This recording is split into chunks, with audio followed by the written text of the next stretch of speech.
Ladies and gentlemen, good afternoon, wherever you join us. Good evening. Jamal Kamar is my name, and today is December 3, 2024. I'm joining you live from the city of Manchester, United Kingdom. Tonight, we're going to be discussing issues in Liberia and as well as around the world. Don't forget, I want you to please share the show wherever you join us from. We'll take a break. Before we take a break, I'll just go around. My colleague here from my far left is the law Paul play from based in London in our studio there as well, and also a good friend, the man who's behind always behind the microphone is Linfo Agon Gwen. They will be joined tonight. A couple of issues we'll be discussing. We'll be looking at our news spot tonight, a review of our major newspaper making headlines in Liberia. Also, we'll be looking at some news that are making headlines around on the international scene. Another information about what information we'll be having a guest. We'll tell you, we'll let you know. A surprise guest will be coming up during the course of the program. So in the meantime, stick around and we'll come back. My colleagues will introduce themselves and we'll take it from there. So Paul, take us on, boss. Right.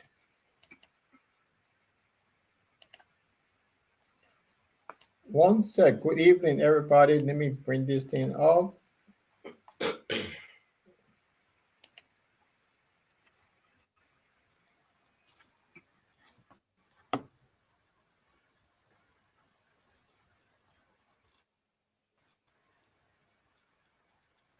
I think we're having some technical issue right there. Okay, Paul, are you okay? Paul? I'm frozen. I think we lost Paul. Okay, then I will take it from there. Paul has some technical issue. If you just joined in once again, this is the Bottom Line live discussion coming to you live from the middle of Europe. Jamal Kamar is my name. I will take a quick musical break and come back. Please, while we are away, please help to share the show. We'll be right back.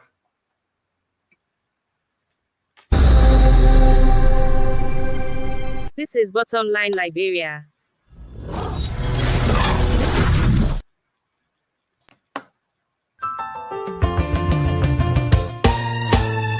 My people, where you at? Where you at? Wake up from your slumber, stop sleeping. Whip your hands, whip your hands, whip your hands, whip your. Come on, come on, come on. I know you're sleeping now. You gotta wake up some more, yeah? Okay, let's go.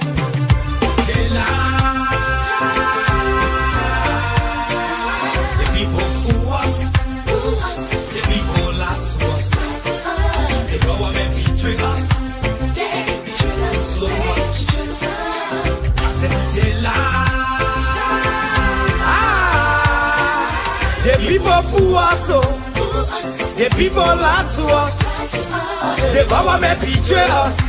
They can lie, they can steal, they will not go. I said we tired with their lies, we tired with their promises that led us to a lot of damages.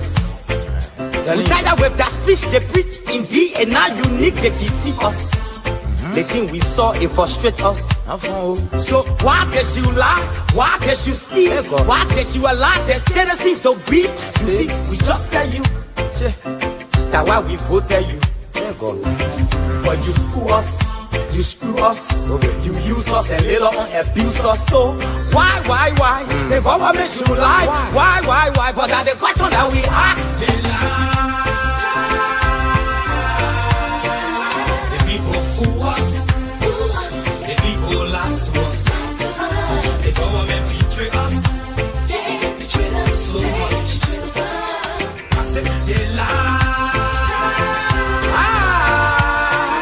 The people fool us, the people lie to us, the government betray us. They can lie, they can steal, they will not corrupt. No one to trust, my people, no one to hope on. Nobody. My hope that I have been broken. I'm telling you, brother. So where are the schools? Where are the roads? Where are the jobs that they say they could afford? But they're too selfish. The people tired with their rhetoric. People tired, they tired. You see the reason why we ask why the government betray. They have enough of time, but yeah, then stay they delay. People suffer. No work for people crying for hunger. Look at. Your vision and your mission, your intention to the nation, they poor. You got nothing to show. Nothing. So why? The government should lie. Why? But that's the question that we ask. They lie. The people fool us. The people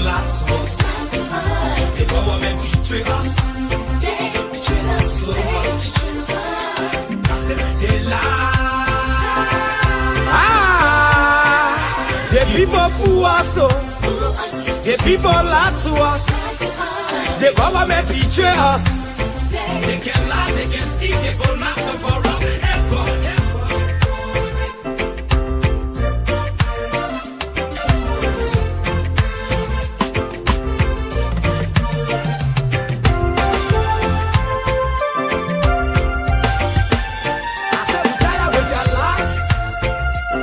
With the promises that led us to all our damages.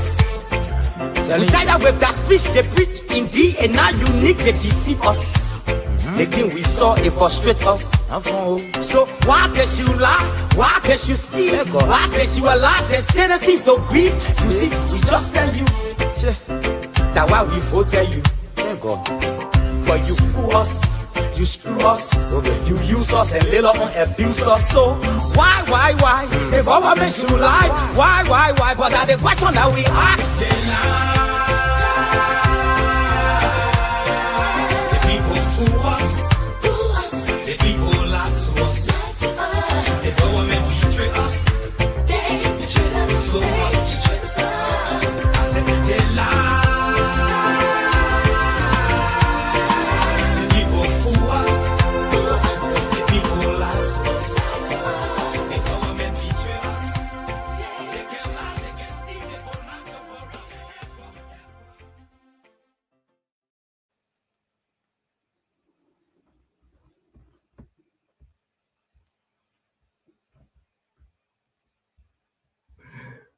Once again, thank you for joining us. Once again, thank you for joining us. My colleague, Paul, how are you today? How is London? Well, good evening, Jamal. Good evening, and good evening to our viewers as well. London is great. It's good to be back here today for another fascinating discussion tonight. And how you guys doing? Yeah, well, thank you very much. I think we're doing okay. We will join our man from the Kingdom of Norway, Limford Egon. Limford. Well, thank you very much. I'm happy to be here this evening, and this third day of December 2024. This is the first edition of the program for December, and the year is gradually wrapping up. I think 2024 is growing old on the clock, and pretty soon we'll be ushering in the new year, 2025. But we want to tell the Almighty God, thank you for keeping us throughout all the time. I think we're going by about 4-5 years now. It's not easy. We've been trying, in the midst of all of these, we keep our heads up all the time to do what we have to do. And so we want to say thank you to our viewers. We got committed viewers that have been with us from day one, and they continue to be with us. So we want to acknowledge you as well, because without you, like we always say, we will not be here. And of course, without us also, you will not be here, because you will not just be looking at your screen when nothing is happening. So together we've been working, and want to say thank you very much that, we can come thus far in December, and in 2024, it's a great part on the back to each and every one of us. So guys, we set for great discussions tonight. Thank you, Lynn, for talking about that, Lynn. We want to also remind our viewers that 11th of December will be 4 years. Borderline live discussion will be 4 years in December 11th. The first mini edition came out on December 11th. I think, Lynn, you were there. You were the person behind the microphone the first time we came out. You had a guest. I probably will take you back to remind us the day 4 years ago. We're going to make some time. We may do a review of our past major news or major discussions. Therefore, can you still remember when you came or you took on the mini edition on December 11, 2021? You still remember? Yeah, I remember, but I don't even remember who were the guests. I don't remember the topic. And and this is why, I think this is why the internet age is very important, because we can still trace back and go and see the first edition of the program, and even see who was our guests, what the topics were, and and this is why it's good to have all of these technological development when you use it for the right purpose instead of somebody using it for the wrong purpose. I think this was the sole intent for developing all of these technologies. Yeah, that's correct. Like, just another reminder, we'll be joined tonight also our friend and brother, also co-host Francis Mono Mensah will be joining us from Sweden. Will be joining us later on tonight on the show. There's also, as a reminder, we'll be having a guest. A guest will be talking all sports. We want to tell you who is this person. The guy is football enthusiast. When I talk about football, he runs to his blog. He's really a blog event. So you're going to talk about football today, basically like real football, and a lot of stuff will be bringing to you what he has as package for us as Liberian diaspora and what's going to be happening in Liberia very soon. Just a little bit of a rundown. Paul, you want to take us through what we got on the menu tonight with regards to the headlines from Liberia, the national newspapers, as well as what's happening on the international scene? Oh, thank you, Jamal. And I want to say, John Voices, to say to our viewers, thanks for being with us. We'll ask you all to kindly share the show tonight. We have a very important topic to discuss. We'll be looking at, well, a little briefly on international news, what is happening. We'll start with that. We know have a guest that coming up that will talk to us about sports. And also we'll look at the newspaper, what's happening in Liberia with the Ethiopia airline and other news with President Burka visit to Sierra Leone. We'll dive into that. And also something that have come out with the looking at the resubmission of the budget to the Speaker House. We'll look at that as well. So we kind of ask you all to share the show. We have a lot of topics here to talk about tonight. It will be fascinating to know. We have discovered something from the Executive Mansion website. We're going to dive into it, and that is the issue. And to our viewer, we just want to put this question out there. If you know, who is President Joseph Numa Boyka? Wow.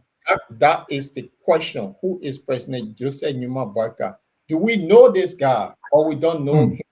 So we'll be diving into who is President Joseph Numa Boyka. Is the man who came to rescue Liberia. So that will be fascinating. Share the show. Interesting topic tonight. Right. Linva, will you mind welcoming some of our viewers that are joining us right now from your end? Okay, we'll start with the new people. So let me welcome Riversense Pro. Riversense Pro is not strange to me. We've been friends on Facebook for a very long time. We have not met in person, but we've been friends on Facebook for a very long time. Also a political ally, because we were supporting the same camp, during the war. So, and this is how I believe that he's a nice gentleman. And also, our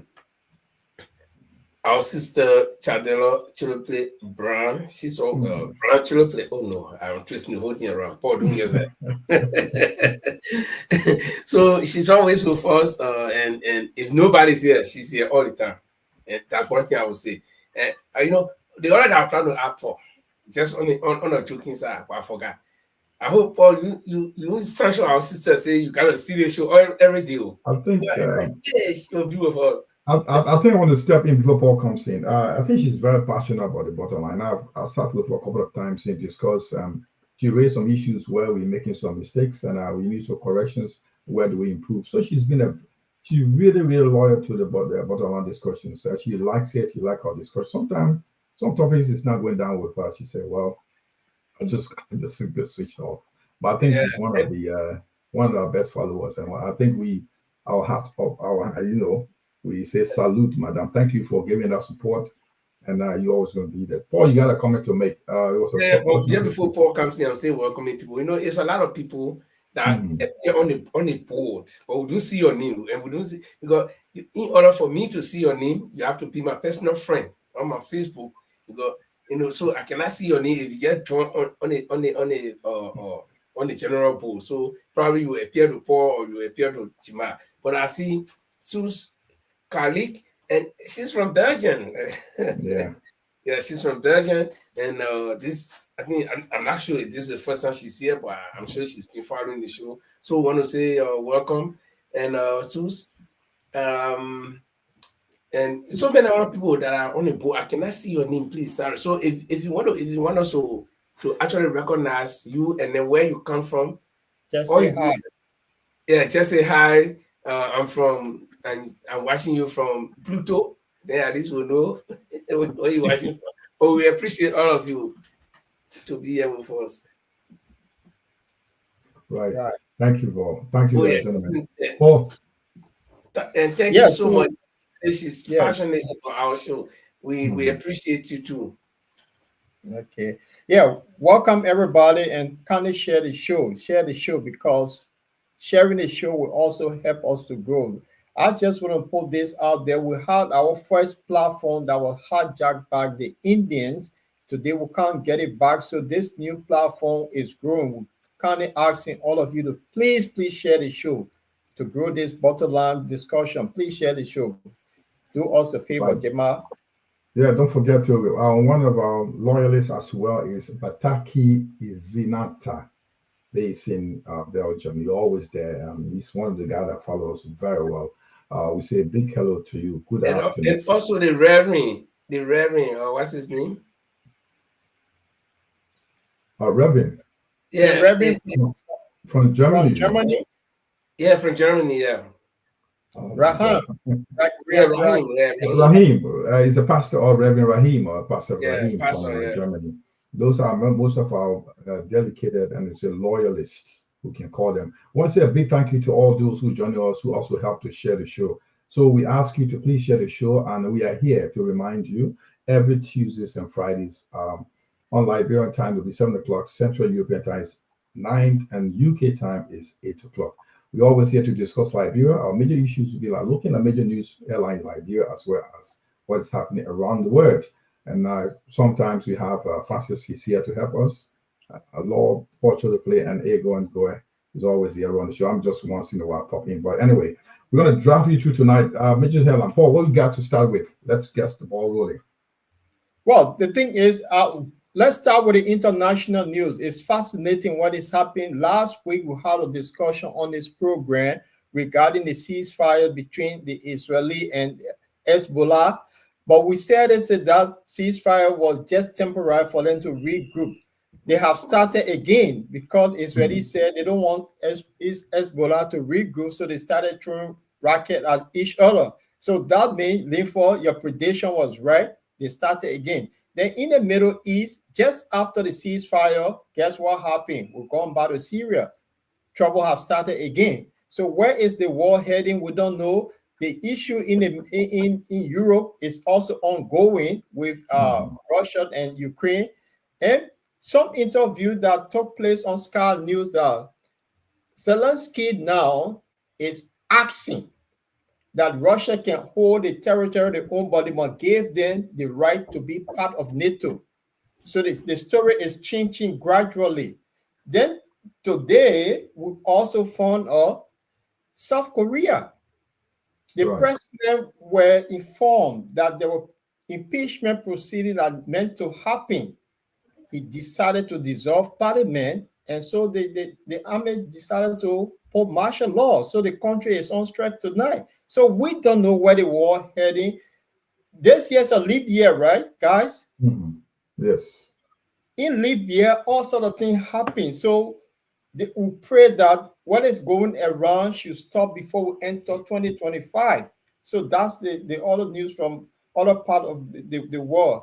Now, I think before we get our guests on, let's look at the newspaper first, and then we'll get into our main discussion. And our main discussion is to Liberians. Is our president, President Joseph Numa Boyka, the elderly postman, the rescuer. And Paul, I think before we go to our main story, I just want to make a little comment on the international front. Yeah, like you said, clearly last week we predicted, and I said that ceasefire will be meant probably to regroup. Somebody was hit hard somewhere, and they tried to lick their wounds, and then come back again. Because I know, we grew up with this war in Palestine, hearing about this war in Palestine, between Palestine and Israel. And like I said the last time, we've seen several leaders come from both countries try to make peace, and it didn't hold. And even until now, and guess what? Most of the children now fighting on both sides were children that were born during this war, during the heat of the same war. So these children grew up with with kind of scars on their mind from the war. They grew up with scars on their minds from the war, and so all they know is retaliation, retaliation, retaliation. So it's not going to be an easy thing to just end that war like that. And that's it. So, but on the Zelensky side, I will tell you, when we were doing literature, we read one story we read about the Trojan horse. The Trojan horse, where I think the Greeks and the Phoenicians were fighting, and then the Phoenicians decided to play trick and went to I'm sorry if I get a story wrong, because I know a lot of people know that story. So maybe if I get the two sides wrong, but what I remember about that story is that, okay, I'm just using the Greeks and the Phoenicians, right, as an example. So they were fighting war. The Phoenicians knew that they couldn't fight the Greeks, physically. So what they did, they said, well, let's tell the people that we're giving them a gift. Let's make this big wooden horse. And then, okay, well, the Trojans. So, or the Trojans. So they made this big wooden horse and filled it up with army, military people, well equipped.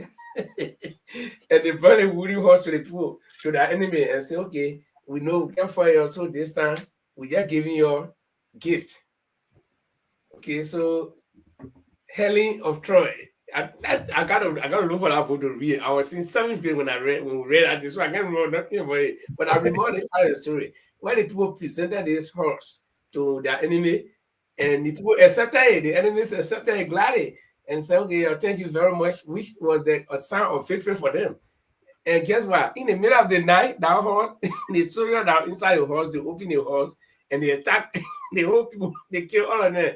So Zelensky telling Putin, okay, you can take all the land that you are taking or part of it, and then just allow us to join NATO. What brought the war is the fact that Ukraine wants to become part of NATO that Russia does not like. So why would you tell me, bribe me with the land that I already have? You already get a land, then the American bribe you and say, okay, you can keep that land, but allow us to be part of NATO. So I'm not too sure, but I don't know how Putin will look at that. But it's the semblance of the Trojan horse that gives. Yeah. Thank you. Well, before we welcome our brother and good friend and co-host Francis Monomensa, I want to say welcome to Oliver Chair. He said here, I just want to read the line. He said, how are you doing, folks? This is the man from the Southeast Liberia, and I also living in the Southeast of England. Oh, wow. And also not forgetting Sue's Kali. Sue's Kali, thank you for sharing the show. We also ask all other people to share the show. In the meantime, I want to welcome to our good friend, our brother, my good friend, His Excellency is also not forgetting his title. He's our president of the whole of Europe here. He's Francis Monomensa, and also co-host for this program. Welcome, and how are you today from Sweden? Yeah, thank you. I've been a little bit cold on the weather. I just have some hot pepper soup to get me warm. Yeah, but it's great here. Love the weather, love being here, interacting with our people.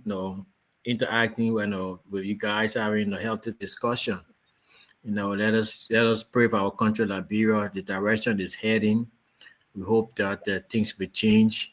We hear that people are crying, things are harder. So this is a sign, it's a good sign when things begin to, begin to be hard. At the end of the day, things will be better. So, yeah. Thank you. Thanks for joining us. Thank you. That's Francis Monomensa.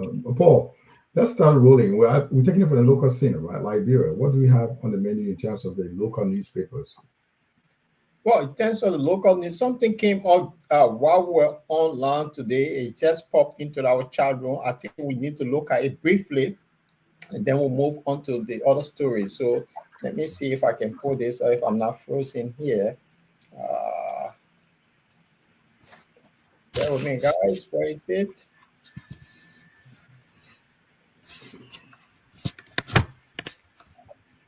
Hold on. So, Jamal, you can kickstart the story over there. Let me see if I can pull this thing out. Okay.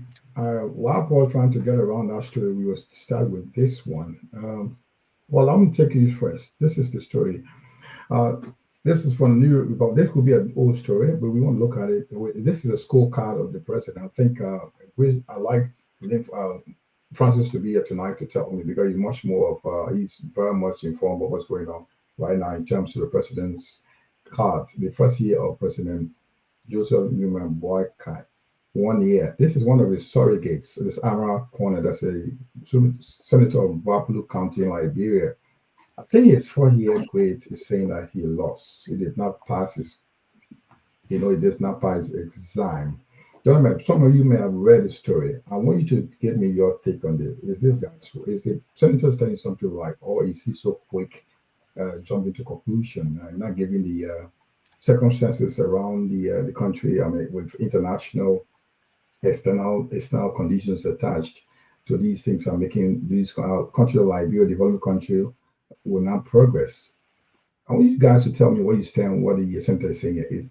He said that President Barker's first year is a total loss. Do we agree? I will take it from Francis. Well, it depends on where the senator is speaking from which vantage point, Right. which lens he is speaking from.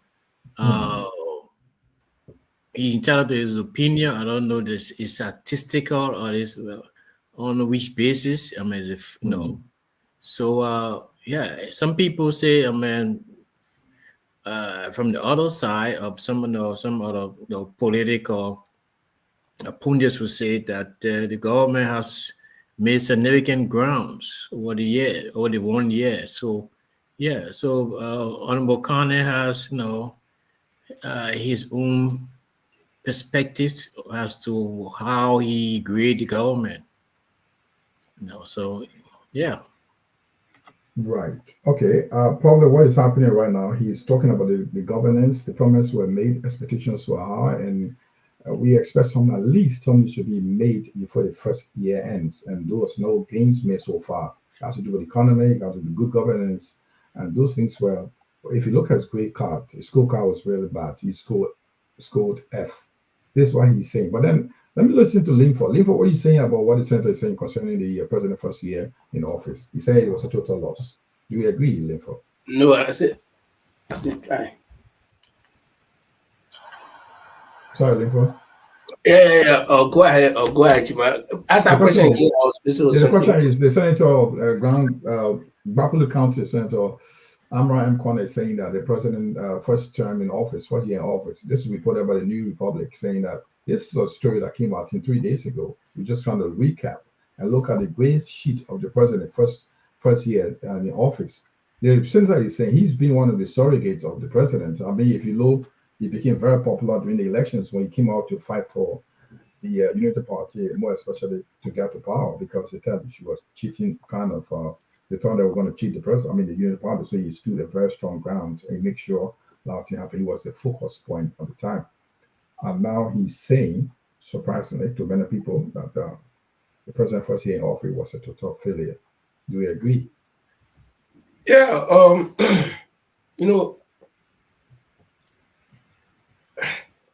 When it comes from the opposition camp, it will be like people trying to just play politics with the whole thing. But it's good that it's coming from the mouths of people who are very instrumental in bringing this government to power, or people who at least at one point supported this government openly, supported the agenda, and even pushed it. So take for example that it was somebody from the ANC saying this, somebody from CDC saying it. They would say, oh no, it's just the usual thing. Or Amara Kone, of all person, he served in the Unity Party government before, and then he came back during the last election, and they all supported this agenda. In fact, he along with John Molu, we know the level of work they did. So, it's good that they realize that their efforts, can I say, it's been wasted. Because 1 year in office and nothing significant. I was listening to one of the surrogates of the Unity Party, who they sent to one platform, and he performed very dismally, and they ask him a simple question: just show one signature project of your government in the last 11 months, just one, and something that he couldn't do. And the George Weah administration that we all condemned, within the first 6 months, George Weah had done some things while he was simultaneously refurbishing his broken down home, his formerly broken down homes. He was also breaking grounds. He was doing some other things somewhere, even though it was not at a very fast pace, but those things materialized at the end of the day during his administration. But this is a government that has gone, and this government is not just one new government coming to power for the very first time. They've been there before, even though now we're seeing captain. Okay, so with a new captain in the same ship, this ship is always sailing in this water. So the ship should know the depth of the water. So it's now a strange terrain. It's not the captain, and I know the captain must have been qualified in order to pilot the ship. So you see, to sail the ship. So I don't see the excuse that they'll make for them to gain any sympathy, because they sat down on the sideline. They were there 12 years. They left. Then they came and sat down on the sideline. It's like if all of us that were playing football, then they substitute you, and the rule of the game that if they substitute me, I can say go back to play again. Okay, if the coach wants me to play again. So if I was playing number 9 and then probably I'm not performing well, and you remove me and put somebody there. So I am sitting and watching the mistakes that I don't make or that a new player is making, so that when I get back on the field again, I can correct those mistakes. I mean, I get there, even perform dismally, then there's no excuse. It just means that I cannot make it. So it's good that these, observations are not called condemnation, but these observations are coming from within their own camps. This one is not opposition. So it means that this is the fact. Yep. Paul, before I go to you, the senator said something. He was saying this in his social, I think it's Facebook. He said, failure to meet expectations. Probably he did not outline whether the expectations the people of Liberia wanted to president to acquire. And we noticed that we need to see what are the basic necessities of Liberians since the unity government came to power. What have they done to these situations like Liberia? Looking at the basic needs of Liberians in the first 12 months they came to power. And can we grade this over D or F? I mean, F is a failure. And this guy being considered as one of the brain behind the United-led government to power. And he's saying this in the first year. Is some point saying, well, he's trying to get some political attention. Do you agree? Or do you agree that he's making a real statement saying that the president will fail and the leadership? Well, thank you, Jamal. This is an interesting topic here with Admiral Corner. First of all, I want to say to our viewers, thanks for being with all. Kindly share the show. We'll have a very fascinating topic tonight to discuss. Admiral Corner have already, from the newspaper I'm looking at, he already gave his government F. From what I'm looking at, because on this program, we did discuss. It was late in the game when they sent out their developmental plan into process. We have not come out yet. So we don't know what time that developmental plan will come out. Until that happened, and I will make comparison to the CDC.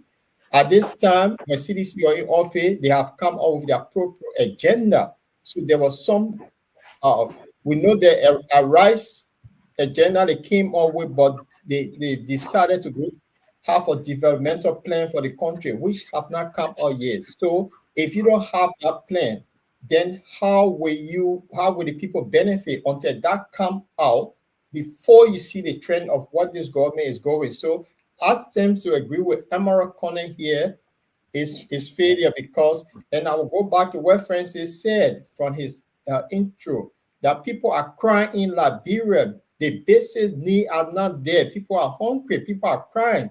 So what have they done? So in the first 6 months, they say when the Christmas will be good, you know from the eve. In the first 6 months, we should have started seeing the direction where the country going, but it's not like that. So I agree with Amar Conner, it's a big F. Okay. Paul, let me just go ahead. correct you. Let me just make some Okay. corrections. So I want you to say something today. You can add to this. The president, I mean, today the arrest agenda was formally, what you call it, put into motion today. The president signed some document to that effect. Yeah, so it was, yeah. So, So just it for came out information. today. So that's, you see, so I was not wrong because I didn't know that it came out today. Thank you for informing us. Yeah. Jamal? Okay. Yeah. I still want to And ask. I mean, America supported the CDC in 2017. Immediately, the CDC took over. 6 months after that, Amara became, he began to criticize the single government grading an F.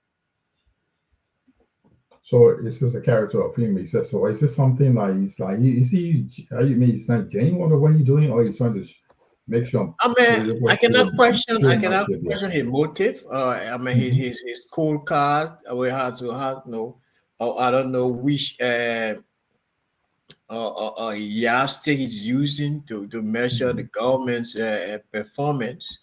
The KPI, key performance index. I don't know which no, it's scientific. It just based upon a general consensus of people feeling around the country. Yeah. But the government has done a lot of things going on. Government has signed a lot of agreements. I mean, the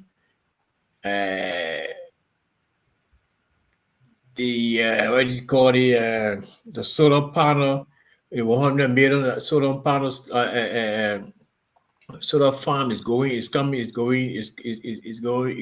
to being very soon. So government has done a lot of things. So I cannot Amara's mind to say what it is. Francis, I don't think the question here is what will happen.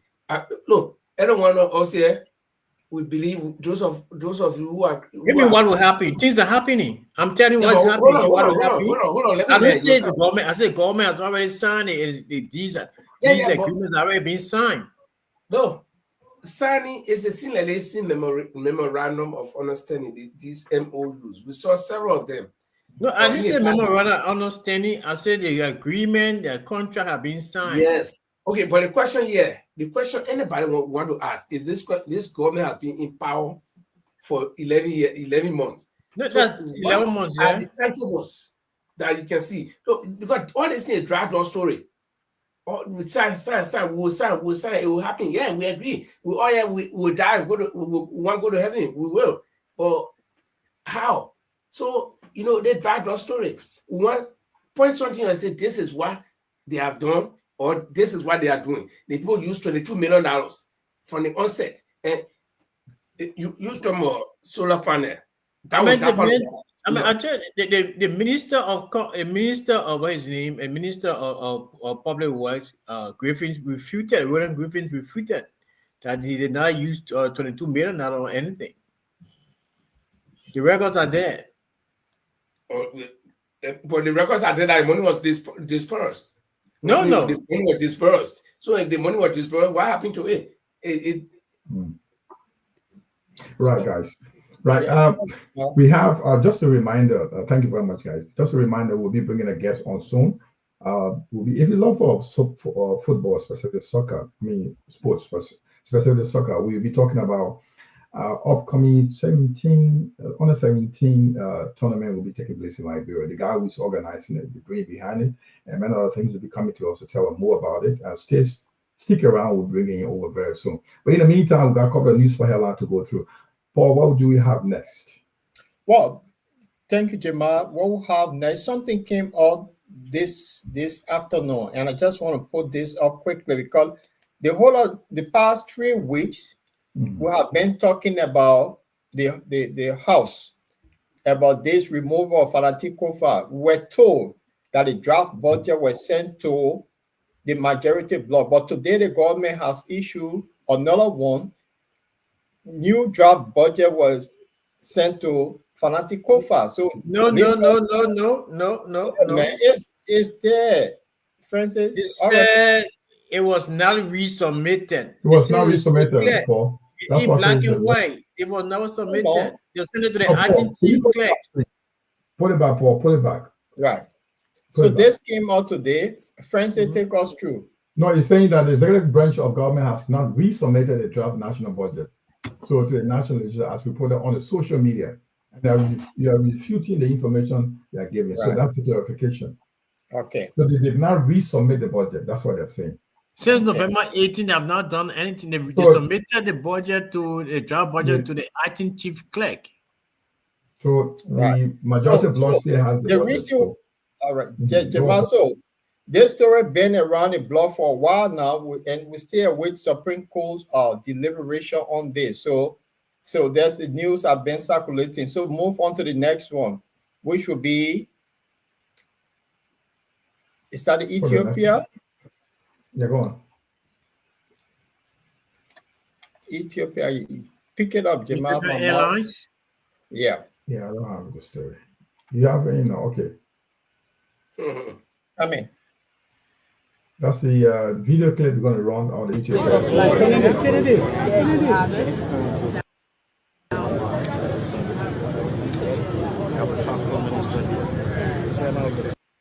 so to the viewers, this is Arawa International Airport. When Ethiopia Airlines landed, the president went to meet the whole crew that were on board and to call ripping for welcoming Ethiopia Airlines to Liberia. This is the video that we got from ELBS. So just to let you know. Look, guys, look. Man, these things we shouldn't be carrying it. Person should be going to think that aircraft, airplane coming to a country, going to the president is bigger than they can crap. Transport, Tyler is also here. There you have it. Yeah, I need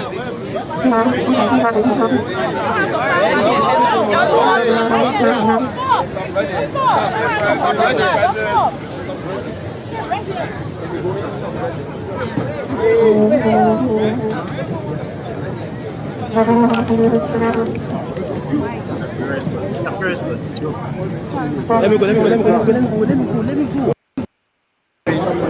Okay.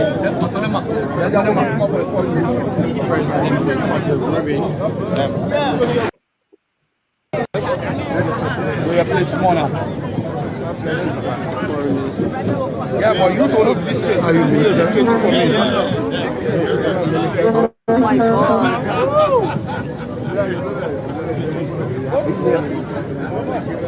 You not brother of this state.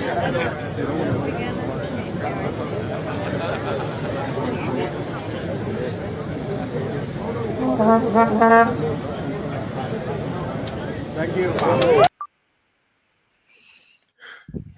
Yeah, if you just joined, I want to remind you that while we play this, some people say it doesn't worth it to play this on our show. The reason we have a reason why we want to play this clip on the show. I think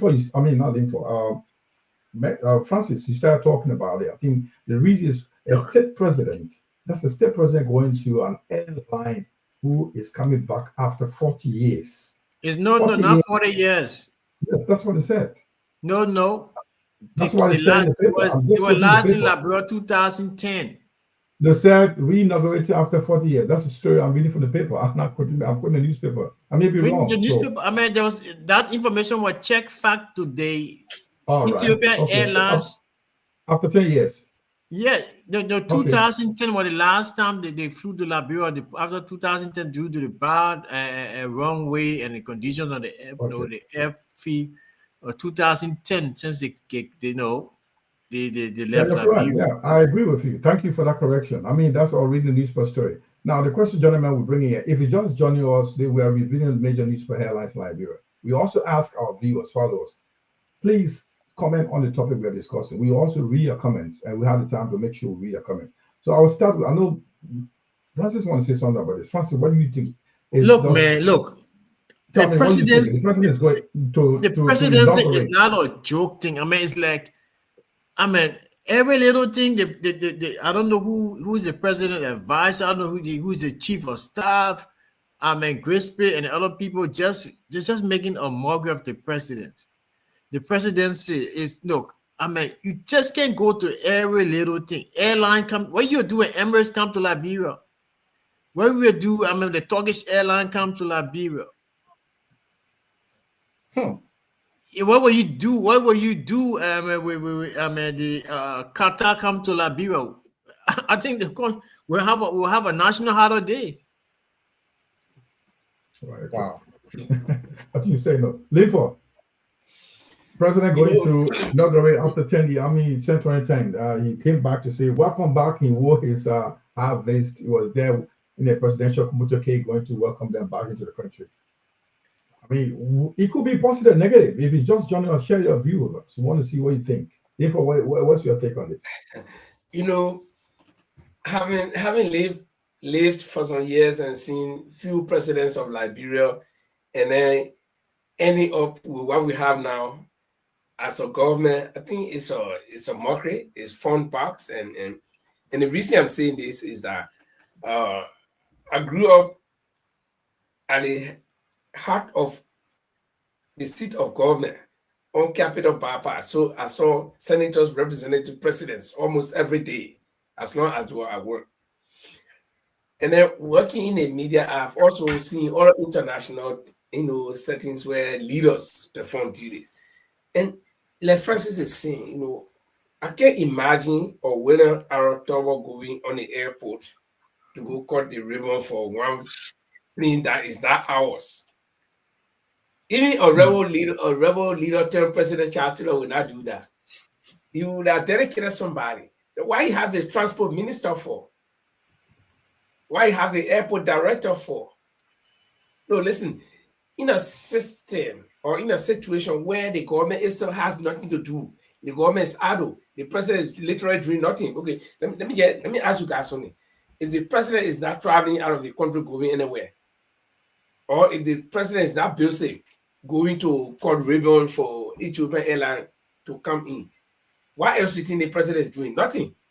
The country is literally dormant. Nothing is working. So the president will have to find, the people will have to find something to keep the president busy, at least to say, okay, he's working. Okay, because if this president was busy planning the economy, how to build the economy, to call a rebel for a plane that is coming to Jeju. So I think there should be, if I carry my car to Liberia to run passenger, if I carry one bus to run passenger, I think they'll go call a rebel, because that's the equivalent. So, the government is practically dormant.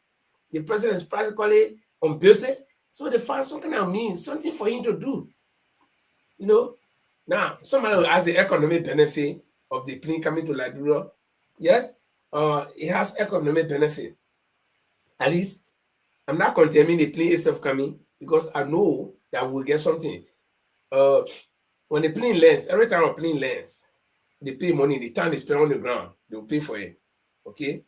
The staff that come in with the plane, it's just I don't know whether they'll overnight, but if they overnight in hotels, they'll pay. Okay?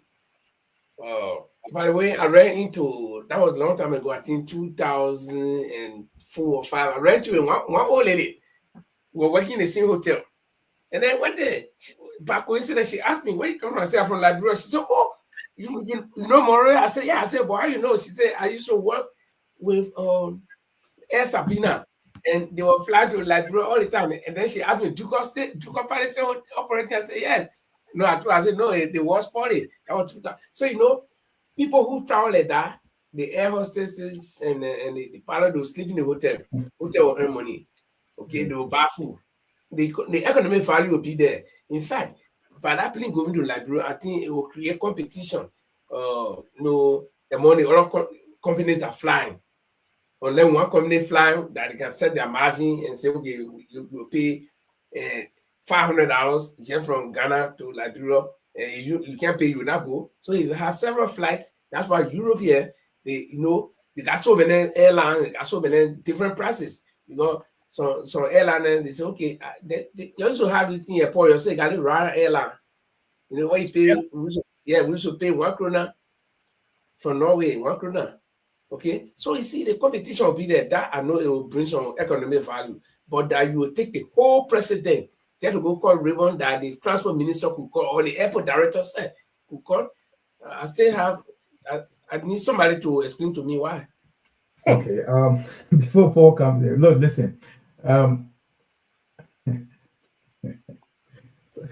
I'm just sorry, guys. It's so serious and funny to me. Probably the person may have received a package for the Ethiopian Airlines.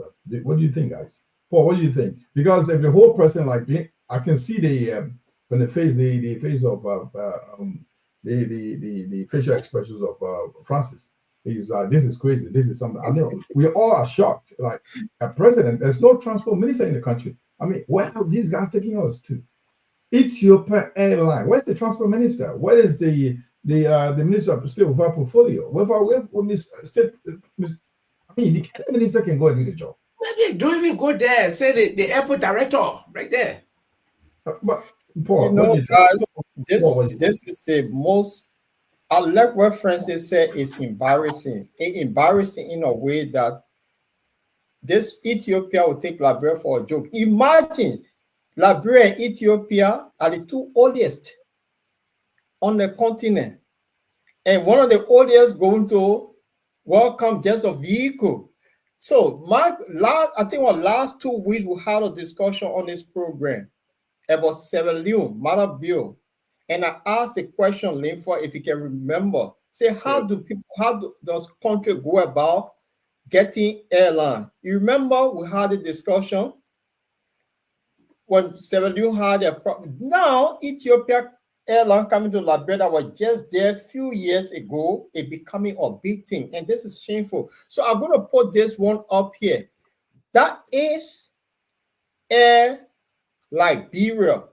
This particular airline was sold in the UK here by some chronic crooks from Liberia. This Air Liberia. And President Becker had 45 years experience.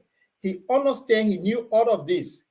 We were born when Air Liberia were in existence. So for him with all that experience, it tells me something to go welcome Ethiopia Airline. And for Christ's sake, Francis, I agree with you. It's shameful. This is shameful. Yeah, so I want to put something up a link for the local here. And I asked that question, how does a country require airline? Linford, please look at this. Please. Okay, so a country can buy an aircraft by negotiating a purchase agreement with the seller's aircraft broker. The buyer's acquisition team should work with the broker to outline the final delivery, detail the payment structure and protections, and provide specific instructions. Now, this is almost like shipping. They buy or ship. You see, because when the company is building or ship, the ship builders, when they are building it, they got interior designs. So buyers go there to inspect. And then there are brokers. The brokers are the main people who do all these things here. So the broker is there to negotiate all the price. Okay? Because in that one buyer coming. So all the buyers send at different brokers. So depending on the negotiation among those brokers with the buyer or with the seller, that's when you even find out that a cheap ship could become expensive, depending on how the broker will negotiate. So it does not, they are not saying, because they talk about negotiating, they are not saying you're supposed to kill a bag of money and go put it down and your candy, then you get the ship or the aircraft. All you need to do negotiate, say, no, listen, we need this aircraft. Okay, like a country like Liberia, we need this aircraft. We don't need your up-to-date aircraft because we're just starting. So give us those ones that you are trying to decommission, even though they are still in running condition, but the ones that you are trying to decommission, you gotta go to even the aircraft builder. Go to some, it's a very Ethiopian airline because they got money, they buy new aircraft. So the ones that they're trying to decommission, you go and negotiate for it. Okay? So you need a cash. So Liberia can say, oh no, we don't have money to buy airplane. You don't need cash. You can negotiate. Pay down, based on down payment. The other one, you negotiate. Gentlemen, Okay. the country is in dire need of basic infrastructure, basic social services. Then we're talking about buying plane. I mean, let's be realistic here. No. You see, the We thing don't is need that like it's the last thing I should be thinking of plane. Yeah, we're not talking about buying plane. The point, I think the reason why people is seeing all is it may appear to most Liberians that buying a plane is some rocket science or going to space, which is difficult. No, it's negotiable. Okay.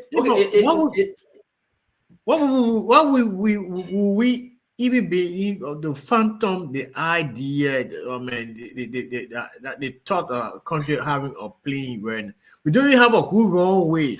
The runway is it's so messed up.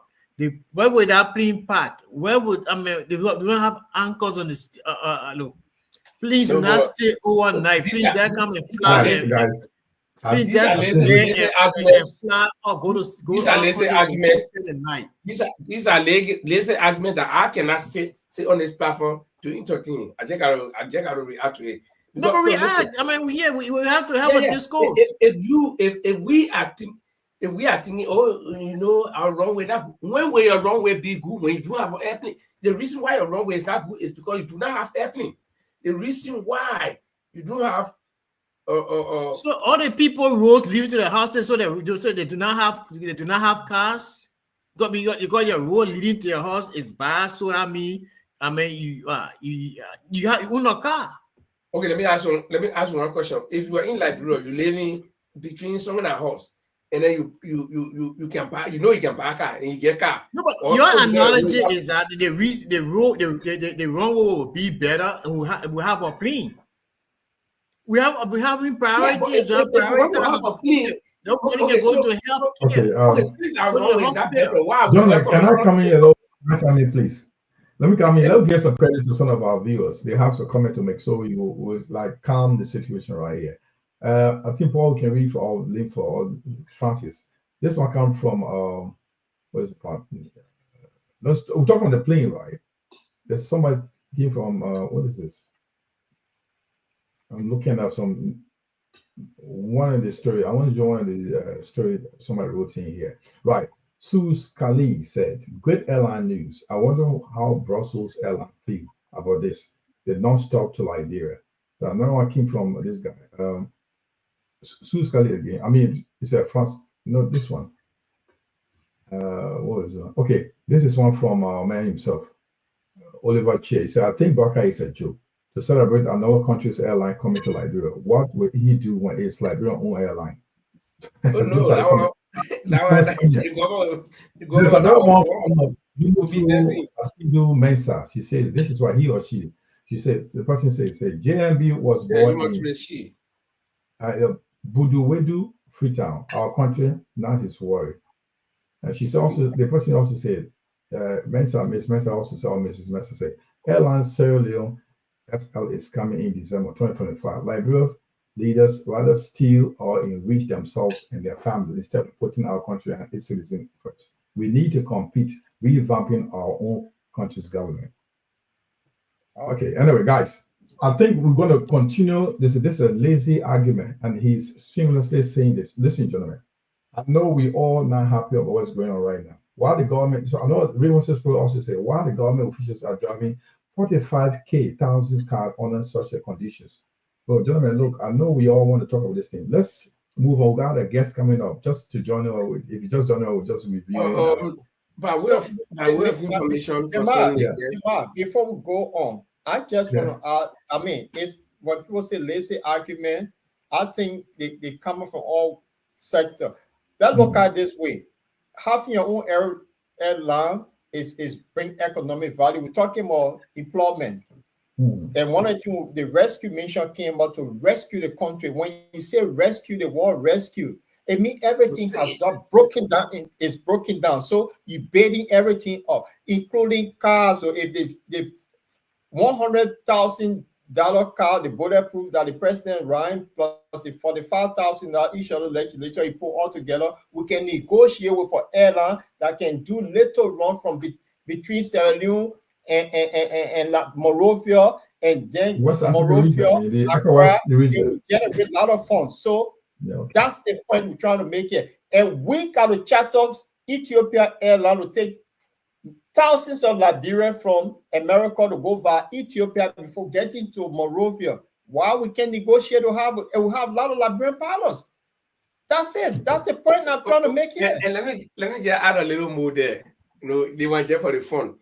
Okay, you think what made Ethiopia Airline crazy enough, or Air Brussels crazy enough to be coming to Liberia all the time? If it's not a priority, you think no money there. No, they having our own airline. You know what will happen? You know how many people fly to Liberia every day, in and out. Even our very president, he flying, he chartering plane to go, or he going by commercial airline. So it is necessary. It's just that it is not a priority. They are not making it a priority.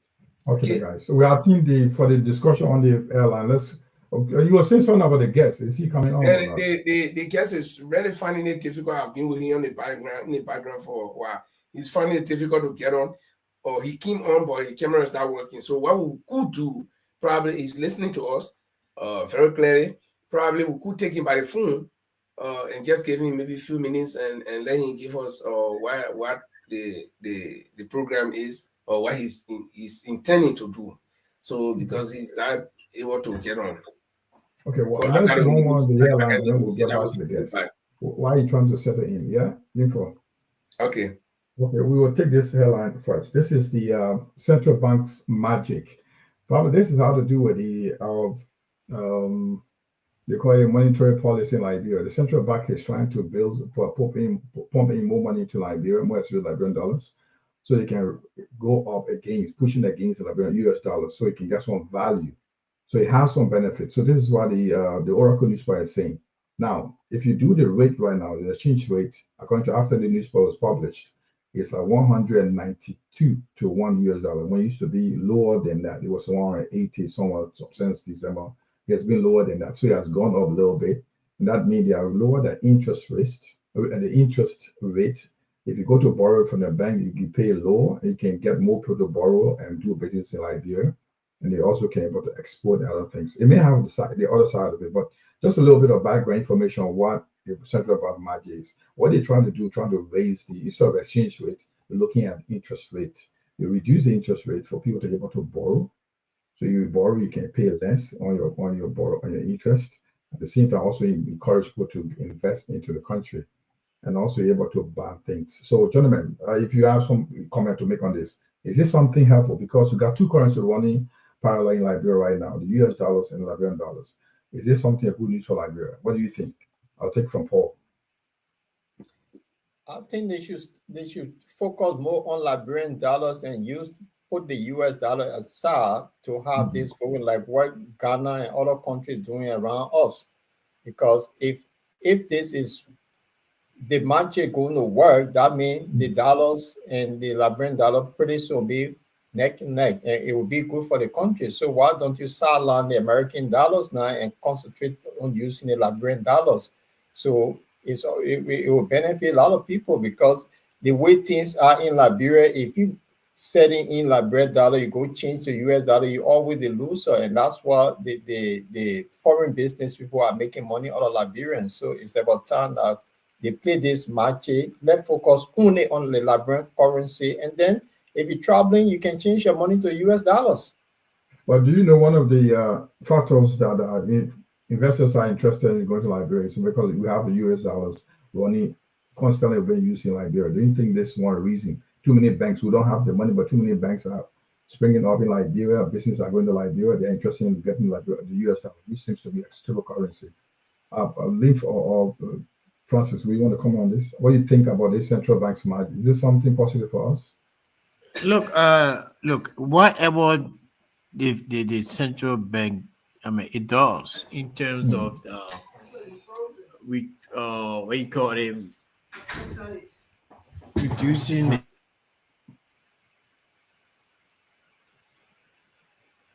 reducing the interest rate. Look, Liberia has to be heavily engaged in exports. when you export, you generate foreign exchange. We are an import-dependent economy right now. Those our natural resources, we're getting peanuts from them. But well, we need more. We need more export, activities in the country. I mean, trade with, in terms of our products. We have cocoa, diamond, gold. I mean, we just heavily reliant on the extractive industry. Yeah, where the big companies that come and collect the money and take it back. So even Central Bank of Liberia reduces the interest rate, or just a cosmetic approach, just a band-aid approach, and then no, after Christmas, I mean the gap, the change will be, will be the U.S. dollar will be, the Liberian dollar will be worthless, so to speak, over against the U.S. dollar. Yeah. Okay. Jamal, what do you think? No, I just look at it. It has a good side and a bad side, because if you look at it for right now, it makes our local business people to be able to borrow from the central bank, and also encourage our local business to get involved into investing into their own country. The rate is lower because that's not, instead of basing on the exchange rate, you look at the interest rate from the central bank, where it will be a good place to loan money. But another side effect or bad result could be, negative result could be a high inflation. Too much put money into the country, borrow, it has some effect on the economy as well. But it gives the growth, local growth to the economy. I mean, it's very good for now. They got a positive side of it. And the negative thing I'm looking at also, like we have the US dollar running. So you'll find things to be expensive in Liberia compared to many African countries. What do you buy in Nigeria, like in the Nigerian naira? If you look at Liberian currency right now compared to Nigerian naira, our Liberian dollar is higher than the Nigerian naira. So Nigeria will prefer to take a Liberian money, Liberian dollar, and change it into Nigerian naira, and it will also make it high money, because we kind of a little bit compared to the US, pegging with the US dollars. But now the rate with the rise, we are competing a little bit now with 192 exchange rate now to the US dollar, $1. We used to be 180. So it gives more credit to more advantage to Liberian business to get involved and also gain on their business, on the profit, make more profit business. So it has a positive effect. So that's one good thing of it, gentlemen.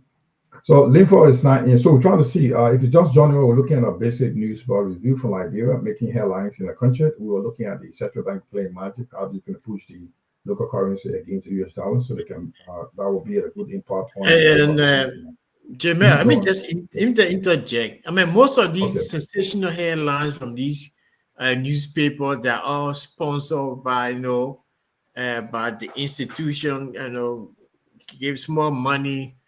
I mean, that headline. I mean, the headline speaks volume.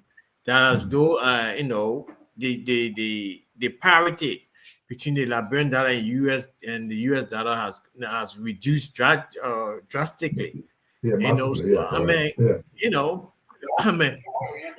seen the influx of. I mean, the more money they pump in the economy, the more Liberian dollar, the more. Yeah, on, man.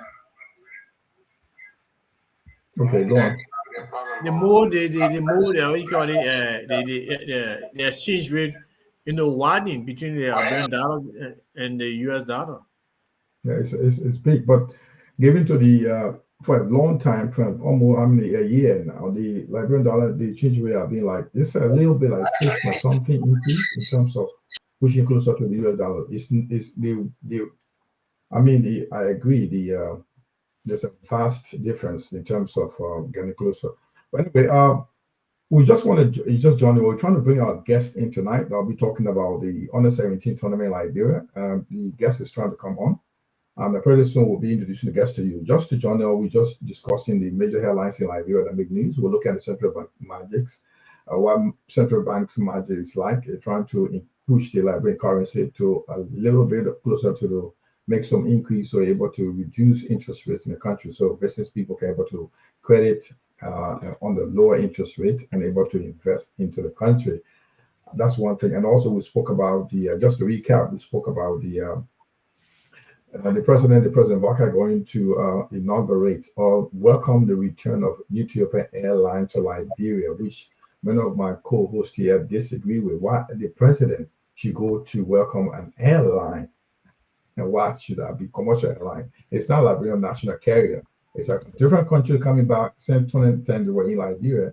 They came back again to restart business with us, and he took his time to go and cut the ribbon to welcome them to the country. And we saw that as just a much of waste of time, waste of money, waste of energy. I think most of our guys here disagree with the president move. That was, I don't know who is advancing the president. But gentlemen, once again, I want to welcome you. Want to also see if we can Linfa, if our guest is ready, let's all know, then we can roll on. Then we'll go after the guest, we can carry on with other headlines. Okay, yeah. We please take down the central bank stuff. The guest will do him without the camera because his camera is actually on and off, and it's not stable. Okay.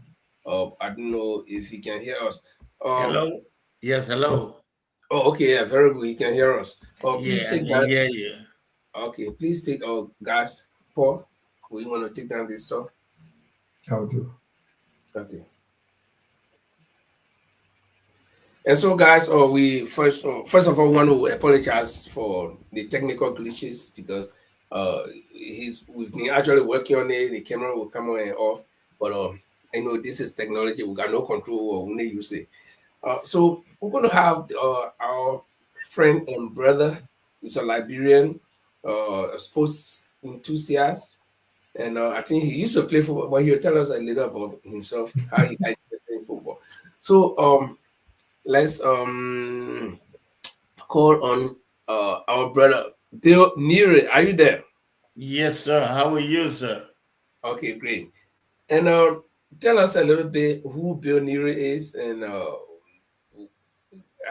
what do you do and why do you like football? Thank you, Mr. Goe, for making me a part of your show this evening. My name is Bill Nere, formerly of the Liberian national team, ex-Liberian professional, playing in Europe, ex-Montebaro player from back home, and now I'm giving back to football. I'm a FIFA agent and an international match agent as well. So I'm giving back to the youth right now, to Liberian youth. And how are you doing that? What are you doing with the youths? Oh, okay. I stage youth tournaments at the end of every year, and I've gone. It was local youth tournament, but now I'm going international. The kids you see on the screen right now, they are all from Sierra Leone. I bring in 3 teams from Sierra Leone, 3 teams from Cote d'Ivoire, and 3 teams from Guinea to play against the Liberian youth from the counties. I decentralized the tournament. Before 2 years back, I had it for the teams in Monrovia and the Unigedi academies in Monrovia. But now I had a series of radio interview where the listeners were all asking me to decentralize the tournament, and most of them from Nima, Bon County and stuff. So now we're standing this year, fast forward. This year I got 3 teams coming from Nima County, all U17 teams. I got 3 teams from Nima County, 2 teams from Magibi, 2 teams from Bassa, 1 team from Cape Mount, and I got 10 teams from Monrovia, Mosorado County. Just imagine. They had 24 teams that had to scrutinize them. They had to play a vetting game to reach out to that 10, 11 teams for Mosorado County alone. So I will be having a 22 teams soccer festival in Monrovia from December 27 to the 29 at the Tusa Field, to be precise. Great. I'll come out with more questions, but give my colleagues time. You're starting with Francis, if you're ready, or Paul, any of you who ready? But Francis first. Oh yeah. Good evening, good Mr. Bill Nere. I just want. I don't have much question to ask. I just want to commend you for your level of resilience, your level of patriotism, your level of support to football development in Liberia. I mean, through these tournaments, uh, those young players will have the opportunity to showcase their talents, and from there they can be, scouted by potential managers and team. So I just want to use this opportunity, this medium, to say thank you. Bravo, continue. You have come a long way in doing this. We all pray. We all support you morally, financially. We will do our best to see that you continue this process, the whole project, this initiative, and yeah, and then we hope that you succeed at the end of the day. That you have sponsors to help you honorate most of the costs of doing no business handling these teams coming from abroad and locally as well. So thank you. Jamal. Mr. Neri, welcome. Thank you very much for joining us. Thanks. Welcome to this Thank you. program. Welcome to the platform. I'm a little bit concerned about. It's a great effort, and I'm just concerned about the funding and you being. How do you go about the sponsorship to get these teams across through their week program? How do you go about so resources for managing the team for the week while they are there and the management? I say you alone doing this, or you want, I say with the LAFA in Liberia, just tell how the whole structure look like and the fund, where you get the funding from to keep you going with these kind of good ideas. Good. Can I answer it? Yeah, go on, sir. Okay. First of all, I must say thanks to the Prezo for at least giving me the heads up. Prezo, thank you. If you look at the Could you tell our template reason? No, because you look at the template from the journalists in Liberia, the music, the Mr. promotional Nuri, music. Yeah, Nuri, could you yeah. tell our who the president is so we'll know the listeners, the audience will know what you're talking about? Who are you Okay. talking Oh, Mr. Francis Menza, the president of about? IFLA, Okay. European Federation Liberian Association. His Excellency, Mr. Francis Menza. I Okay. repeat. Go on. So he's the president. If you look at it, the promotional music that was there for all the radio station, the template, I got IFLA in the midst because you and myself, you are all members of the Liberian Diaspora International Tournament. This tournament today, it is called the Liberian International Diaspora International Tournament. Okay, so I will come back to your question as regards to Mr. Ojimel Kamara. Actually, I'm using my personal friends. Using my personal friends to ask them, those that like the game, to contribute more or less little anything they can contribute towards this project. They like the game, they like the youth, and they want to promote our Liberian youth as well, helping me to empower the youth through sports. So at the end of the day, I'm feeding them. I got 22 teams, and each team comes with 30 persons. After every game, they got 30 plates of food the captain carried to them. So 22 times 30, the plates I'm going to give to them. And I did my own packet, but meanwhile, I got help from some friends like you, like friends of Mensa would tell me, say, but man, I'll give you 2 bags of rice. 2 bags of rice is nothing. You can say maybe $30 or $40. You can use $30, $40 in a club to buy a lot of things. But I mean, you give $40, that's plenty of things for me. I buy the 2 bags of rice, keep it somewhere with oil, with fish. The kids are happy at the end of the day. Somebody told me they gave me 2, 3 few sacks of water. I like them. I want them. The kids, when they finish eating, they will drink. Yeah, as a contribution. It's all about meeting people, talking to people for them to do what you want them to do. If you don't ask them, they wouldn't respond to you. They don't know your heart. So what you want to do, get them consented for them to respond to your request. Thank you. If that can answer your question. Yeah, I just want to do a follow-up. I also ask you if you are working in line with or working in collaboration with the Liberian National Football Association or the government, whatever. Is he getting any support from that end? Actually, I don't get support from them. What I would say, like this year, last year, I mean, they had the stadium. Yeah, sometimes along the line, they give me the stadium free. I usually pay for small maintenance, and then I use the stadium. That's the only one I can get from the LFA, and the youth exposed nothing at all. But trust me, meanwhile they all like the tournament, and that next year, next December, you see something different. I'm carrying West Africa. I'm doing West Africa, so you will not see it to this level again. This level is just 2, 3 West African countries, but I'm carrying more than 2, 3 West African countries, and for which I will not reveal that here. I'm constructing it, and I've already talked to few, and then I would know the next thing what to do. Thank you.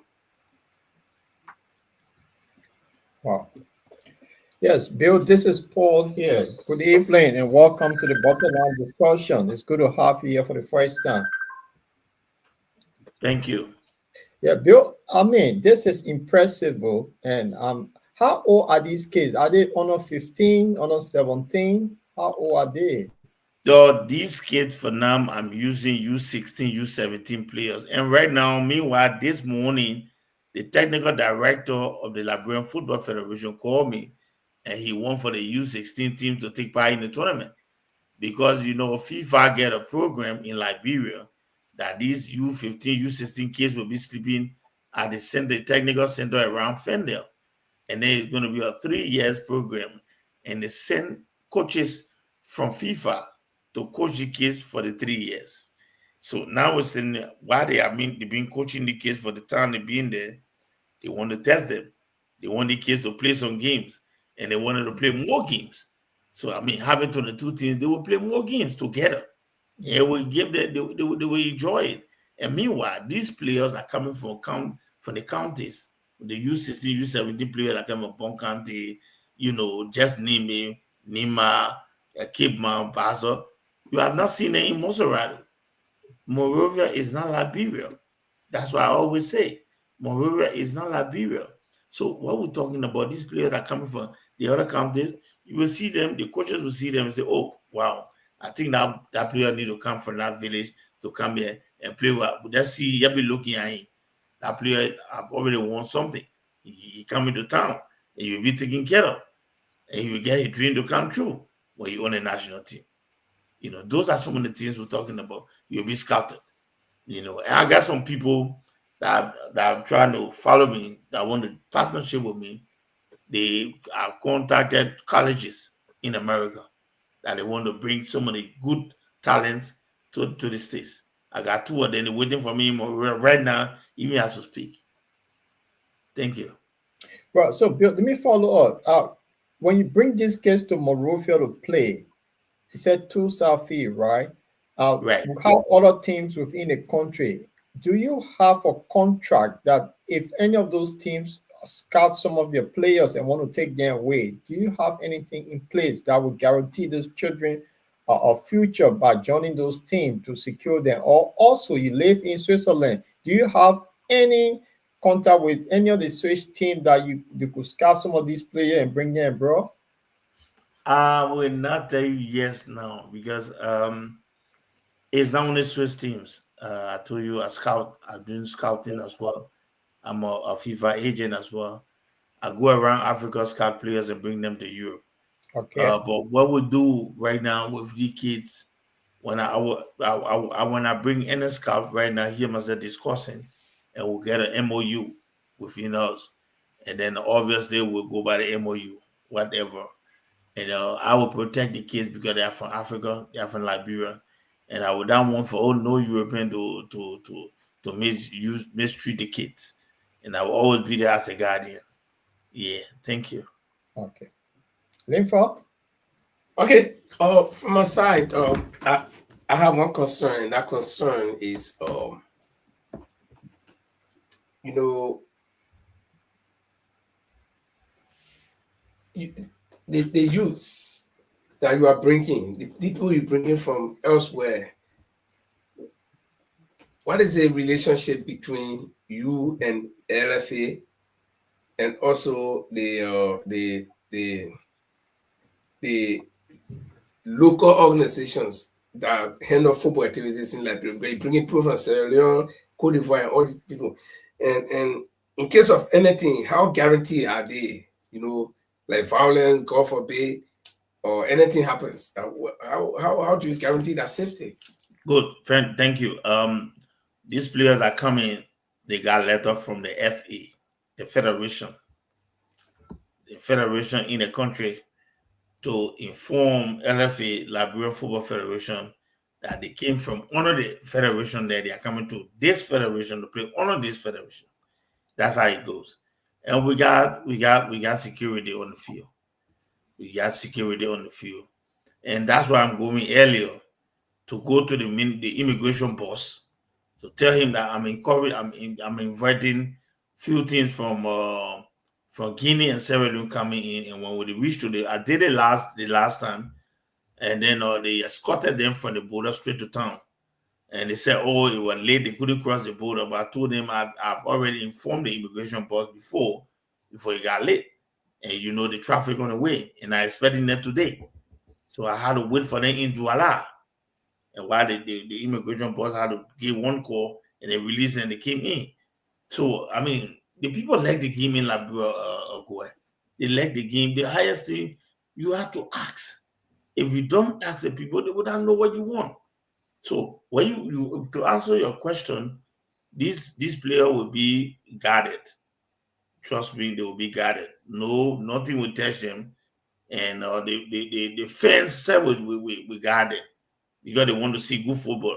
The kids you put on the screen, they've been at the Orthodox University, the Orthodox Academy in Sierra Leone, the Orthodox Church.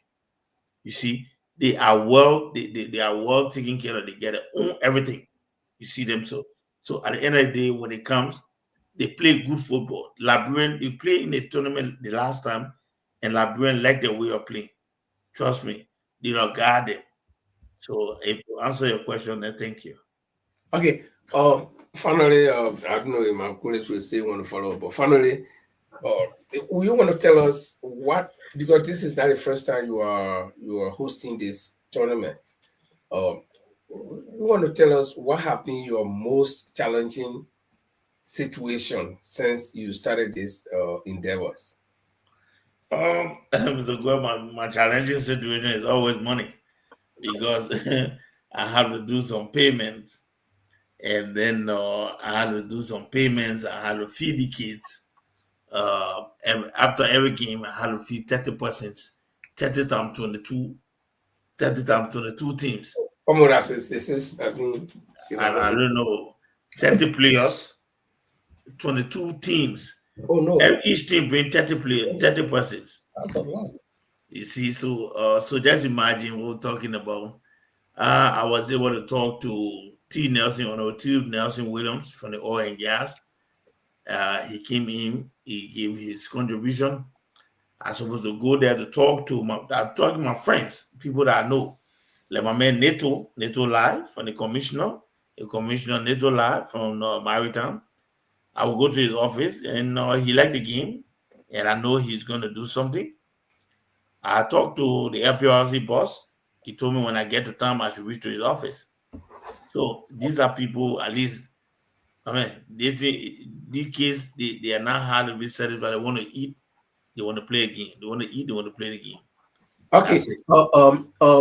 So let's say 22 players to 30. So you talk about 660 plates of food that they eat on a strike. But the last question for me, and then probably we can take a essay is, Why did you select Tusa? I'm not too sure. I haven't been to Tusafi lately in the last 20 years, so I don't know whether it is fenced in. But why do you first of all take it intake? If yes or no? Okay. I take it intake, but later on nothing. I took it to Tusafi because I took it to the people of Gardnersville. You see, you see people. It's in a community. For more people from the community to come on the field. Tusafi have been well built. If you are not been there, they get stadium there now, and they put a turf. They see turf. You see behind the children that are standing on this. That just at Tusafi looking down. That had the field looking right now, and then they get stadium there now. They fix it. Yeah, FIFA gave money to the Liberian Football Federation and they fix it. Yeah, because the reason I'm asking, if you take it to you make it local, you take it to Ghana's way, you make it local. So if you would take them to the stadium, Anthony Thomas Stadium, at least it's open, people can come, people from everywhere can come, because if somebody will hear they say, oh, they get some tournament going on Tusafi, they say, oh no man, that Ghana vehicle. So but if you take it to the they close the Anthony Thomas Stadium from November 30th to January 31st because they readdressing the field. They took out the turf that were there, they changing the turf. That's synthetic grass, they're taking it from there. Right now, they're working there right now, according to the president of the federation. Okay. Well, gentlemen, that's all for me. Now I have a question long for before we let you go, please. Linfo? Now I have a question for our guest. Yeah. Sigo? Yeah. Thank you. Welcome again. Thank you. I just want to question. You said something. I just want to come back and bring you. When you said this game is actually to bring back to youth. Taking back to the community, and it's about youth development. That's a key word there, which touched me. Mm-hmm. I'm just puzzled why the government of Liberia, looking at the tournament that will support development of soccer infrastructure in Liberia, and it will have a long-term benefit, could arise from this tournament you're doing. You've been doing it for a couple of years now, and you're not getting full support, at least half of the support from the government, and you're doing it from your pocket, from friends and people who love the game. So how do you explain this? Let's consider that there should be injury, like a colleague was saying, the violence, something happened, healthcare is there, the emergency thing. How do you handle these things? So with the government still doing it from your pocket, I just hard for me to understand. Could you explain a little bit why the government is not showing any interest in this? Consider if like great national teams can emerge from this particular tournament. Why the government is not giving attention to this? More especially Jamel, thank you for that question. That's a good question. Well, Jamel, the people politicize everything in Liberia today. And I don't have that time to go into politics. I'm not a politician. I always say I'm a sportsman. Mm-hmm. I'm not a politician. The people politicize everything in the country. When someone was a friend before and he became minister, you try to call him, he don't want to pick up anymore. For which you were friendly with him before, and when you call him, he will have had to pick up your phone. But now you got a portfolio, he wouldn't call you, wouldn't pick up your phone anymore. And I don't know how to beg somebody, trust me. I don't know how to go and sit down in front of your door and say, oh, I'm waiting for Lamford to wake up to ask him for 1 cup of water. That lie. It's not me. It's not going to happen to me. And I will always be there. If I'm even softly struggling with something, I will struggle with it until I get a solution. Trust me. You see me in the big atmosphere. Everybody talking about it. On the radio. You look at me now. I'm on your show. We'll tell you what would make you to think that these people in the country they wouldn't hear what we're talking about. I want a radio station. I want True FM. I was on the breakfast show with Oni Roberts. I was on the show in Philadelphia from this guy Coach Machine, and other radio stations been calling me. You cannot tell me that nobody I heard it in Liberia, in Moria. Maybe it's hidden, it's in the forest. Only the people in the forest will hear it, no. But they just pay deaf ear to it, and they only say, when they see me, Mama, you did well. Thank you, Mama. You did extremely well. You're doing very well. That's all I can get from them.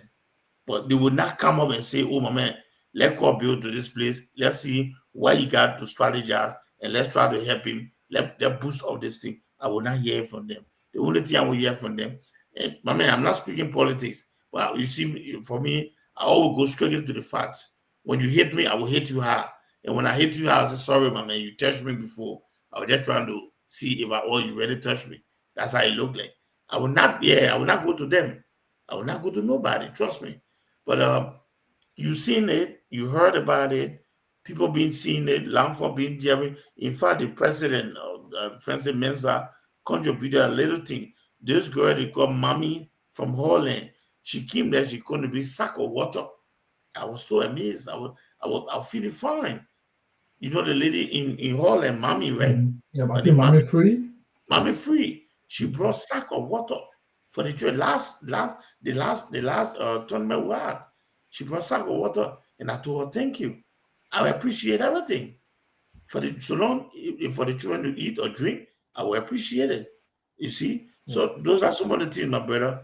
So I mean, I hope that one can answer your question. Yeah, Sekou, quickly, I know you want to go, but these are quick things. Quick two questions I have for you.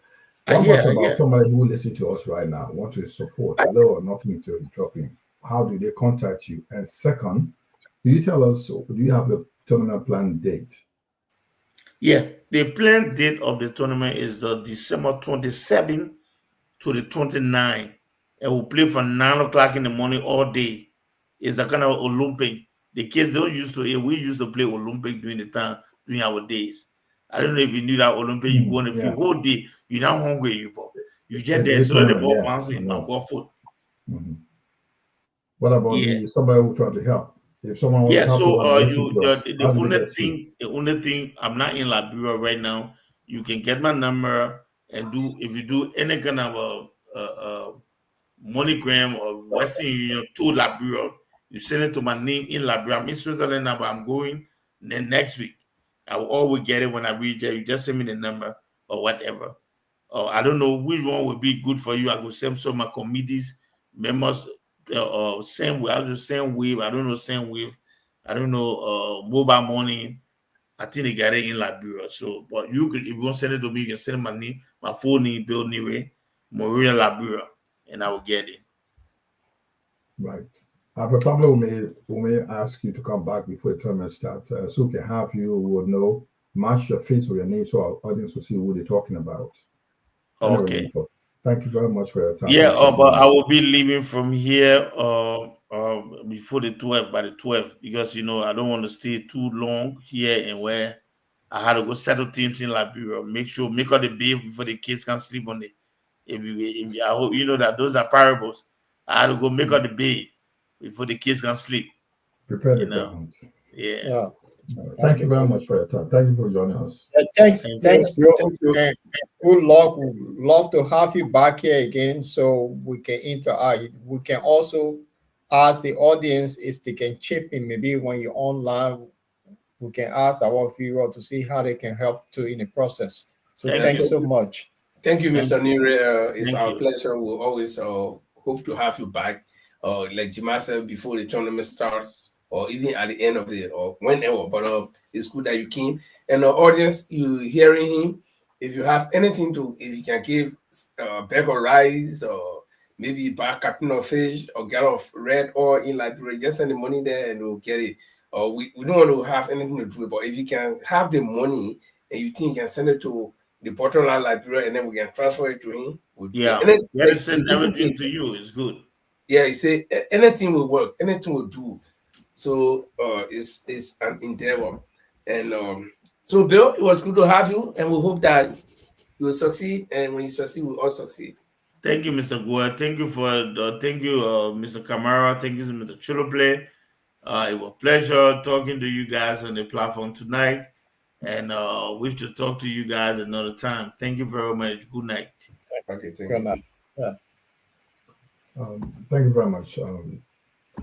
It was just our guest, Mr. Bill Niwe, based in Switzerland, who carries on National Youth Fund Liberia events. And we'll be actually reaching out to you if you can check in what you may have his contact, you can send him. He's doing a great job. I think, gentlemen, let's discuss it with 2-3 minutes. The airport is Germany is doing in Liberia.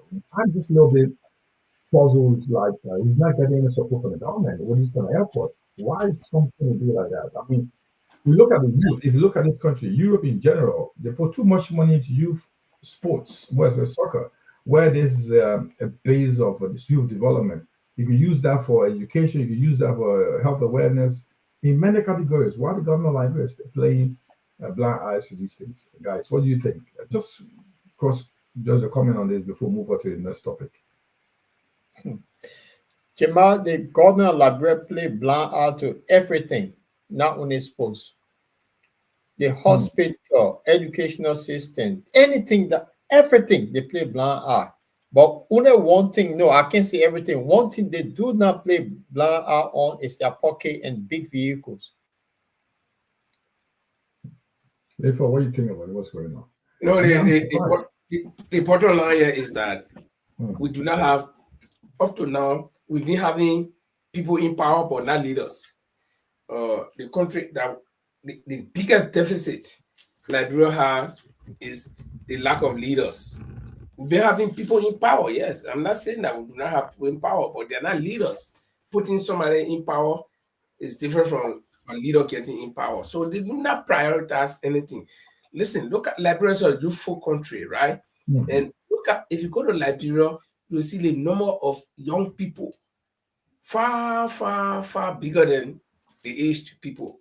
So we got a youthful country. Then look at what's happening in the pandemic that we are faced with. Drugs. Drugs. And you know, if we have Ebola, God forbid, or coronavirus, God forbid, that one can kill people right now. It catch you. If you're not lucky, you can die right now. But the drugs is damaging the future of the country.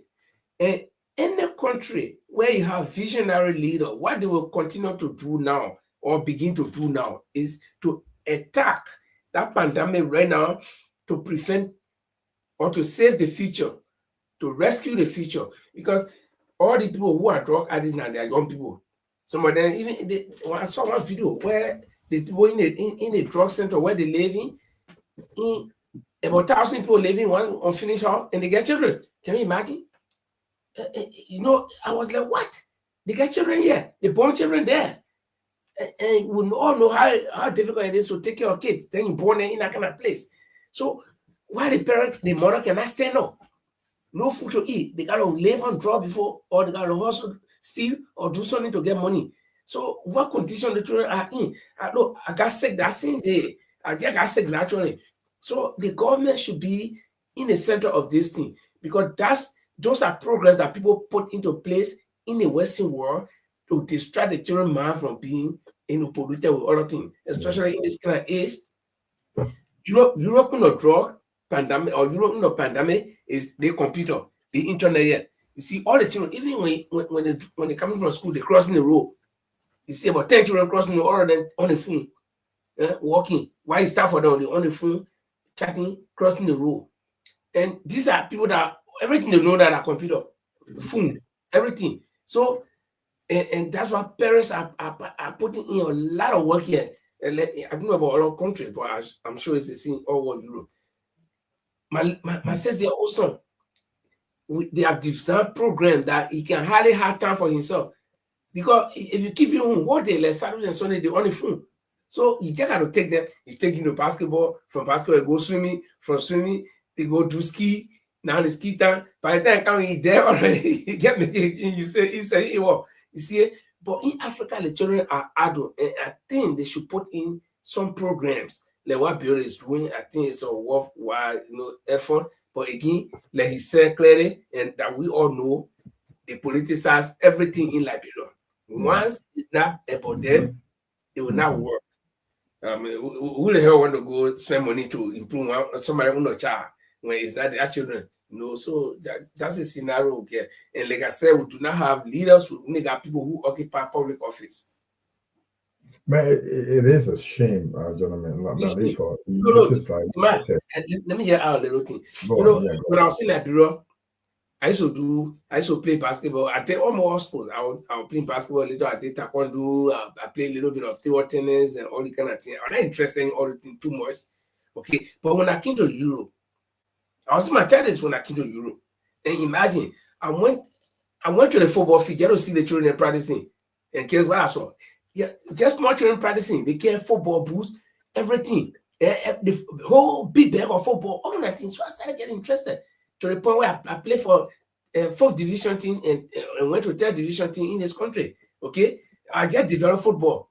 Go to I get my children football trainings. From my children 5, 6 years old. Go and see where they get there. Everything is there. Everything. Like bro, you get one football team. They didn't get one football. That's a shame. Yeah, Paul, you're right. It is so embarrassing because we're just talking about Bill has been doing it. People been following Bill. Bill has been going around making sure you've got the support. They got a game going on, and not only that, this is where you can scout players because they are young generation. These guys, they like the game. They want to come to where the game is. So people there love the game. Look what happened. We had a president that was a football legend in Africa. He is a football legend. I mean, he still has a record.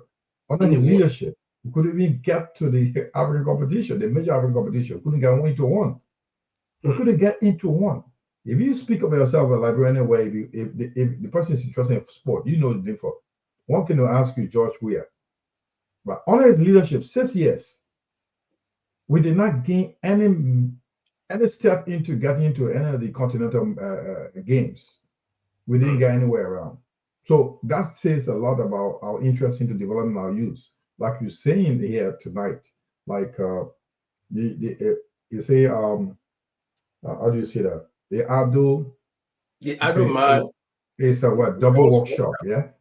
The Ado man is a double workshop. When the kids are not engaged doing something get into the head to get into doing some silly things, which people like Bill Newell should be supported in many ways. But anyway, if you just follow us, we also want your comment before we go to our next topic. What is wrong with Liberia not supporting youth programs like the soccer tournament? You can use the soccer tournament for a lot of things. Have promotion, awareness, or education, sex education, a lot of things can happen. Bill could be supported. Yeah, now, can you imagine those things? Yeah, like he's bringing teams from different, about 3 teams from Hong County and Nima, all the places.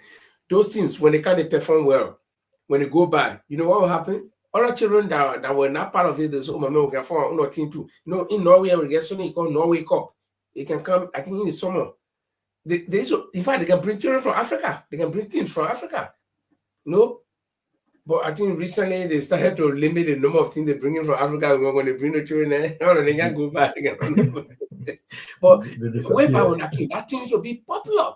I mean, no, you see, the government will bring them, they'll do everything for them. Just because to be able to expose those small children, because they got different categories. I think they got up to, maybe from 10 years, if I'm not mistaken, or 9 years. Then they will come and play with a 9 years counterpart in Norway. The 10 years group will play, everything will do a Dribble group. The 10 years group will play against the 10 years from Africa, like that. So when those teams go back to Africa, because mainly they deal with Central African countries, I think maybe Gambia too, from West Africa. So then the other teams in the other children in West Africa too, or in any of those countries, they'll say we'll form our team and train her so we can go to the Norway Cup. All these things is to encourage the children, take their mind away from all the bad things. You see it? But the people not thinking about that. It's all about senators representatives saying they get majority black, they get minority black, they doing this and that, and only to get money and put in their pocket.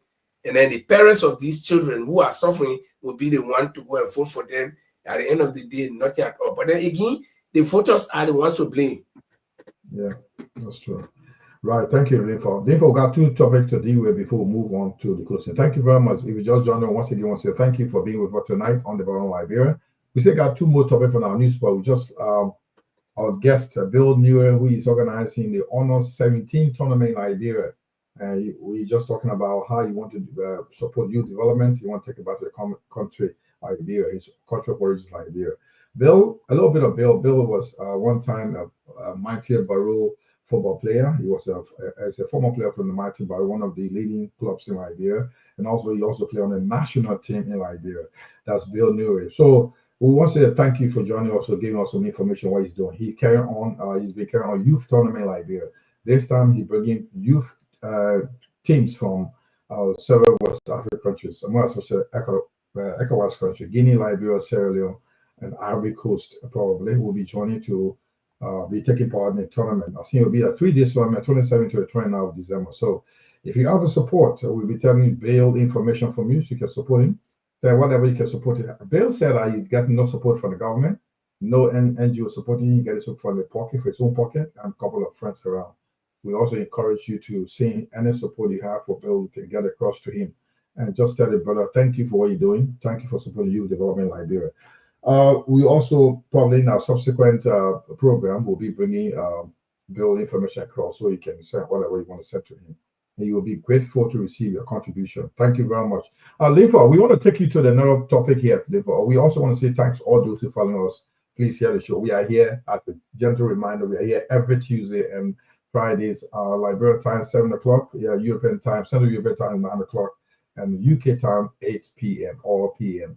And sometimes we come on with this event, like these are the specific dates we come on, but more especially, or days we come on, more especially if any emerging issues, we are here to give you what is trending. Before we're going to get two more topics before we take a leave this evening. But the first one, let me take you to where we have here. There's a story in the newspaper that says, there's a new down newspaper. I want you to look at the bottom part. They say Bond County, go schools, shops, $50,000 US. This story is about there's a $50,000 budget allocated to a school in Bond County called David Town School. But this school does not exist. It's in a national budget. So there's a story about the Cyrus Momo. As you can see now, he's the Lofa County representative, one of the Lofa district representatives. Picked this up and he said, "Where is this school?" So this $50,000 goes to the non-existing school in Ball County. Yeah, it was in the budget allocated to the school. Liva, tell me, this is kind of level of corruption that is going in our country, where you see somehow. How did this happen? You just plug into the budget. $50,000 are going to a school that does not exist. Therefore, what do you think about this? You know, it also you were not here last week on the show, or was it last week, or I think Friday, or one of the Tuesday's edition or Friday edition. We did talk about a group that is trying to regulate and you know. And screen universities that are offering degrees. Yes, I think I was part of it too. I was here. Okay, very good. And this group is supposed to be established since 1989, I'm sure, if I'm not mistaken. And this group is supposed to be responsible for certificating schools and, you know, scrutinizing their documents and all these things. But nothing like that exists. Okay. So, Bond County, that's my county, having ghost schools that receive $50,000. It's a school called David Town School, but it does not exist. So what they have is in the national budget, $50,000 that are being allocated. Yeah, that's what I'm saying. Ghost schools. So I don't know, because if you go to my village, to my town, we got one school there that have been there since 1971, if I'm not mistaken, and it's seeing people who go to that school. They go to maybe Banga and graduate from Buffet High School. Then they come back and they are the teachers there. They get old. Another group go to Buffet and graduate and come back and teach there. They are the same kind of people. No improvement. Okay, so, and no people, they're not even on payroll. Some of them, they are just volunteer to help the children in the town. So you got conditions like that. The children sitting on black, people in the town will have to fix benches for them. So then you got money, people siphoning money in the name of schools that do not exist. Those schools actually exist. You know, let me tell you, when they say ghost schools, not that those schools do exist, they exist. They have the county district education officer as the DEO. Then they go and make survey. They know that these schools exist. They make the list. They ask for the school administrations to send their list in. They take this list to where? To the education ministry. It is based on that list that the education ministry will allocate, or the budget that is allocated for education, that they will cut part of that money and give it to the DEO or whoever is or the country's school system, something. Okay, and then when that money gets to the county headquarters in the hand of the county officials for education, that's where the problem comes in. Not that those schools don't exist, they exist, but those schools will not receive the money. So it will go in the hands of the authorities. So that's the problem. For those schools, some of them actually exist. I'm telling you, Bonkante is a big place. Even my district alone, district number 1 in Bonkante alone, we got more than almost 500 schools, elementary schools. Okay, but those schools will not receive that money. It will stay right there in the county educational officers office, and that's where the things happen. Okay, what I'm trying to tell you, Lofa, is this: it's not about what you're saying is another story, another angle to the story. But this particular 50,000 is allocated to one school. What you're saying is another part of it. One school called David Town School is allocated to this particular school so they can be able to go to the school. It's not for all a couple of schools, like you said. That happened where a couple of schools will put their budget in, and piece will be given to them, and the bulk of money will stay with those who have those departments. But this particular amount of money, $50,000 is being allocated to a school called David Town School in Bond County. But it does not exist. Only a single school. That's what I'm talking about. This is the story. Okay. And I don't know, because I don't know David Town. There's several David Town in Bond County, but there is one in my area, the Gokian David Town. I don't know whether that's one or where, but wherever the school is. You see, I think government should be able to step in to investigate such things, because I mean, let's admit, even though there is not much funds going to schools or to from the budget going to education, but if they allocate that little amount that comes there, it should be fairly distributed and properly used. If you go to some of the schools, man, they are deplorable. Look, where the roofs are leaking. I can attest to that. I went to a little school, partially, in my district. That was a long time ago, but at that time, the people who were taking it was like a private school, because it was one guy who established a school, and then everybody, the whole community put their hand on. But then later on, I think government sent some teachers there. Okay, but I mean, there are deplorable schools in the Leeward counties, and because the monies that are allocated for schools do not go there, people use the name of the school to get the money. I know Paul. If Paul will talk about his district, it will even be sad, because we're in the southeast. Can you imagine if schools in Bangapong County that is just a stone throw away from Monrovia, okay, can be like that? What about we're in the southeast? Can you imagine?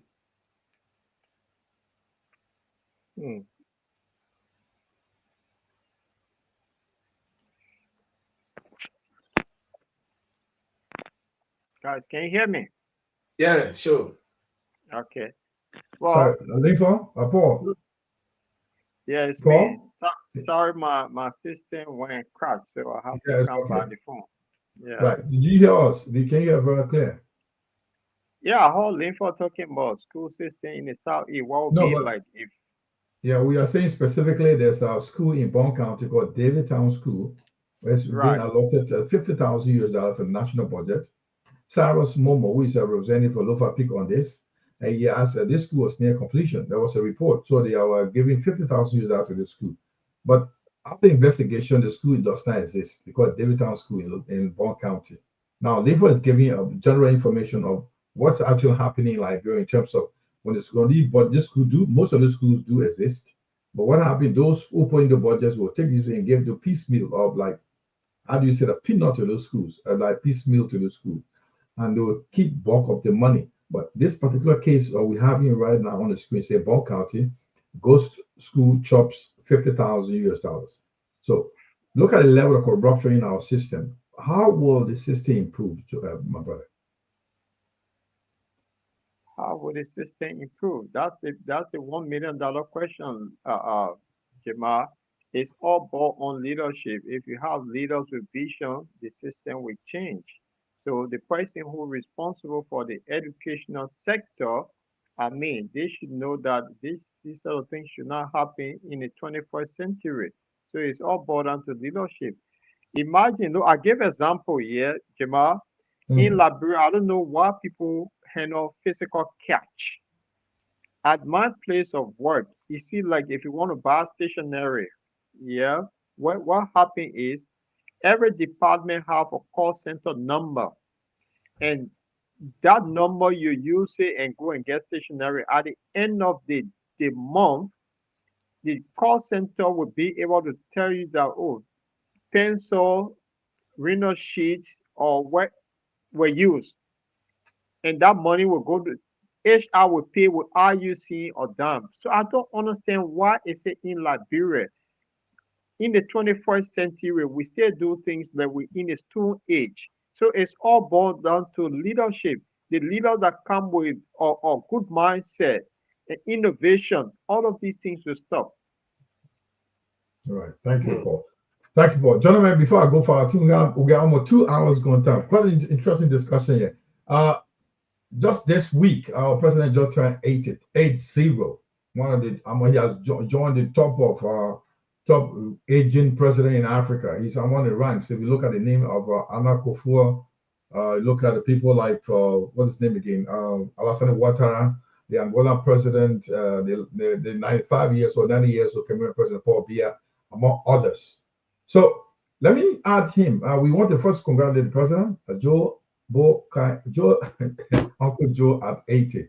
Guys, go around and say a big hello to our uncle and to congratulate him for 80th anniversary, guy. Then from there, we'll look down into what Paul was asking at the start of the program, whether there's some history of the president. Tell them what you think. President at 80, he does look fresh and good, healthy. We need someone to look at his, how do you say that? His bill of his health record to see if he can still continue for another 5 years. By the way, guys, the president is at 80. What do you think? Congratulations to him, Mr. President. Is Paul stay there or get Paul kicked out? Paul is trying to come back on. Paul is struggling. Paul is struggling with his internet. Okay, so the president at 80. And let me say congratulations to the president. He's finally at 80 because since I've been, when I started roosting for the president in 2017, he was 79. he remained 79 until 2023. He was still 79. So at least the president hit 89. Congratulations, Mr. President, on your 80th birthday. I wish I can be 80 too. I want to be 80 to see how it feels to be 80. But we want to say congratulations to the president and celebrating the president's 80th birthday. I personally have some problem with that. Not because he is celebrating his 80th birthday, but the problem I have is the timing of the celebration was very bad. The president's close political ally just passed, and then the president would throw a lavish party while tears are coming down the cheeks of families of his political ally. I think for me that was untimely, and you know, somebody would say, "Oh no, but the man died already," and the president birthday, yeah, the president birthday, and the program was playing, yeah, the program was playing. But what if, God forbid, earthquake was in Liberia? Will the president still celebrate birthday? No. What if there was tsunami? Will the president still celebrate birthday? No. So you know.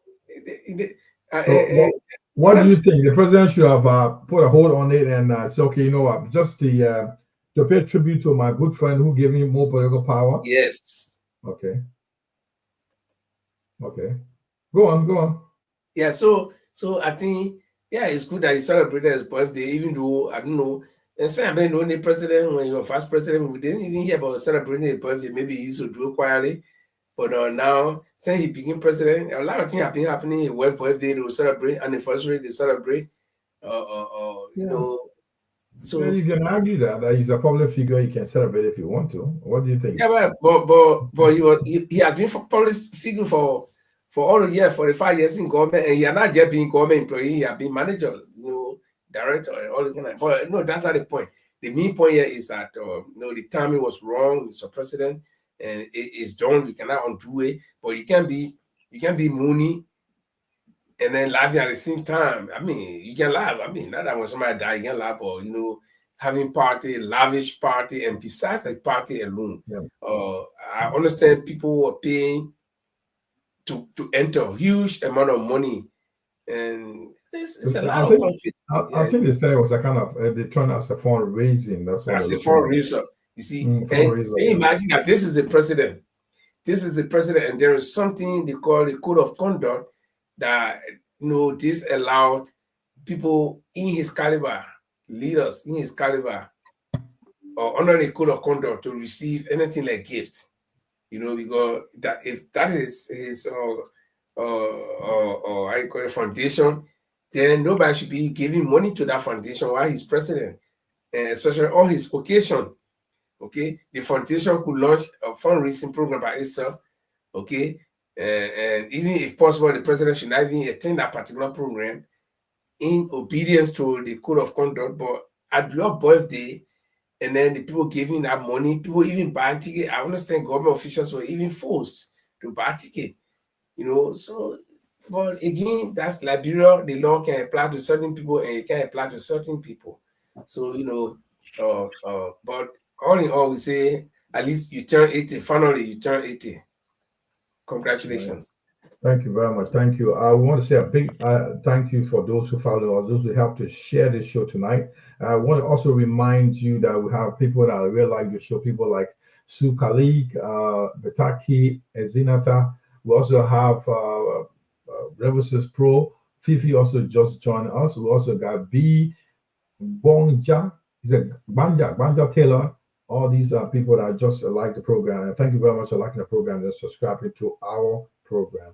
We also want you to share the show anytime we come on. We also send you an alert and you will follow what we are discussing here. We discuss Liberia here and also other international issues. Paul, Linford just said the president shouldn't be celebrating because one of the key makers in the country, a political giant, people may also have him as you got other, you got a complex personality as well. But then that's the guy they call Prince Yelugwe Johnson, who helped the president prepare him into leadership. It's late. He died the same week he died. And the next couple of days, a day later or two, the president celebrated the 8th birthday. Linford is saying if it wasn't his case, he would have not done that. He would have been a Mooney status, to pay tribute to his good old friend who helped him to become president. What do you think, Paul, Lord Choloplay?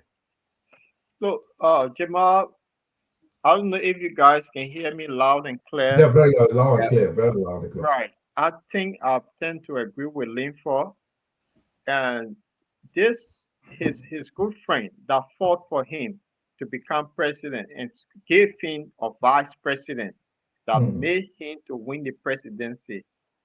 With such a news, even if your program is scheduled, you always give your room. We'll have a quiet one after the burial. We'll have a big occasion. That's where wise people do. And the reason why I'm saying this, we were told this president, I would say happy birthday, happy belated birthday, Mr. President. We finally got the 80. But the war had been used over and over in Liberia. The elderly spokesman, the wise man, he been in government for 45 years. He have more experience than anyone. He is our granddad. That is just common sense. So what he did is does not show that wiseness of him have been honored. They could have had a low-key activity. He and his vice president, they should have done the but his colleague died the next day they had a big party. I think it was wrong. They should have shown some sort of respect to somebody who made him for what he desperately wanted. So asking the president, I don't know how wise was that decision. I just don't get it. Yeah, before we go to the next topic, we just January following this discussion, we ask you to drop your comment. And my colleagues here on the program are saying that President Joseph Boakai should have not celebrated, have a lavish celebration after the death of President Johnson, who helped him to become president, and also give him vice president to support his government. And if you also comment, drop your comment and let's hear what we're going to say. President Johnson is late, and he helped to get Mr. Joe Boakai, the president of this country. Not only that, he supported him to make him, gave him the vice president, and also Prince Johnson came from he was Senator, late Prince Johnson came from the county, a vote-rich county in the country called Neighbor County, where the Prince Johnson, he brought 3 presidents to leadership. He gave 3 presidents the chance to become three presidents to become leader. There with Ellen Johnson, Sirleaf, George Weah, and now President Joe Boakai. He was a very well-known figure, political heavyweight in Liberia, specifically for Neighbor County. Now, he died 2 days later, or 3 days later. The president celebrated his 80th birthday. I mean, a lavish program. My colleagues are saying, why should the president should have a low-key birthday celebration after the birthday of this a good old friend? I think he should go ahead and have a celebration. But now, if you think he can do it, the president has a right to do what he thinks he's doing right, or it's not right, please drop a comment. We'll read your comment. Gentlemen, why are we going to, Alifa, do you have a comment to say something about that before we go to the next topic? No. I think I've said what I wanted to say. Even though, let me get it straight. People should not misunderstand me by thinking that I'm saying it was wrong for the president to celebrate his birthday, but the optics is bad. The thing is,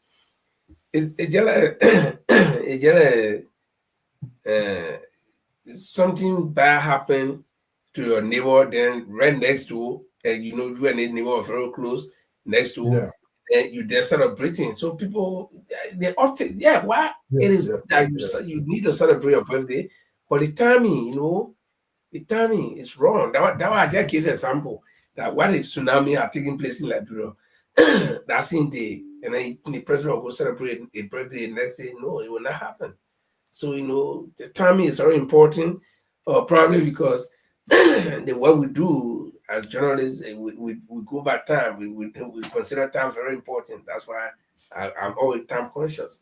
So the optics, the way people look at it, the interpretation, it's right to celebrate his birthday, but was it feasible at that time? That's what we are questioning. Right. Guys, okay, thank you very much. If you got a comment, drop a comment. If you think the president was right to celebrate a birthday, a lavish one, of course he has the right to celebrate his birthday. But colleagues are saying you should have a low key after the burial of the senator, the late senator of Neighbor County, Honorable Prince Johnson. Then he can go and lavish program, whatever. But why the people are mourning, the family members are in serious distress.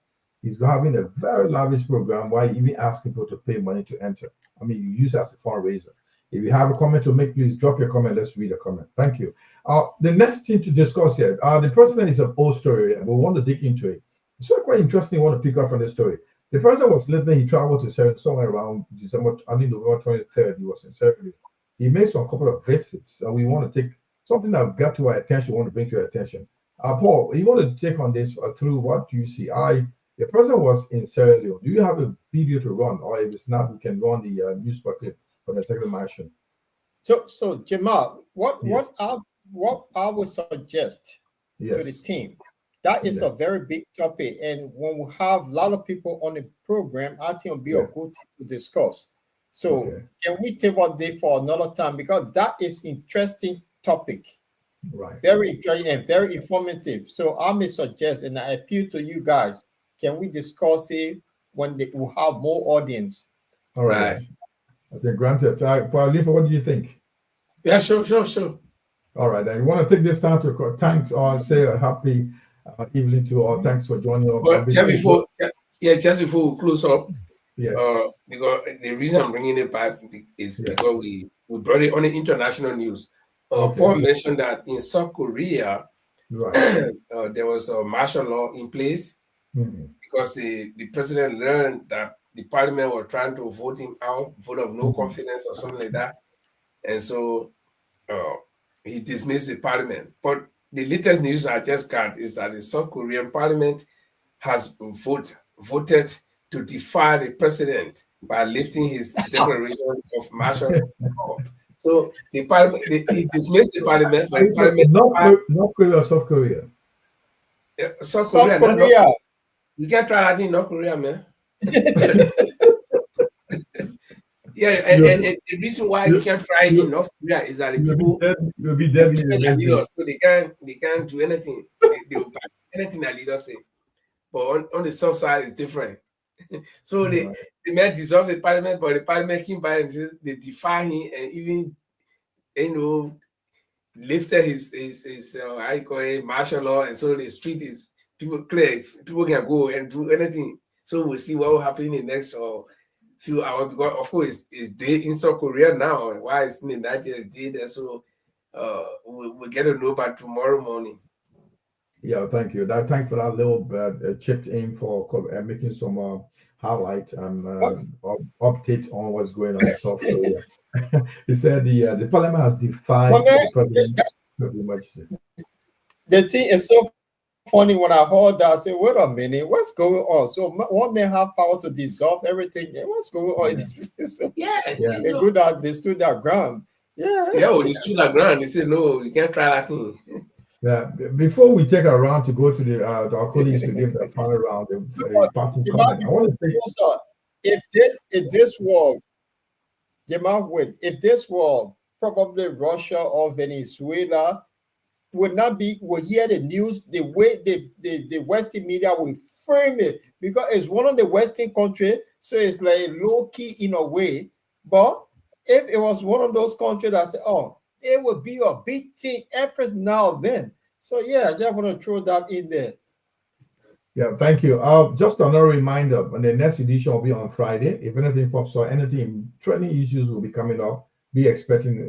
That's the reason we ask you to subscribe to our platform, so you can be alerted and you get a message, so you can follow us live on this. We also want you to always share our show, so you be aware of what we do here.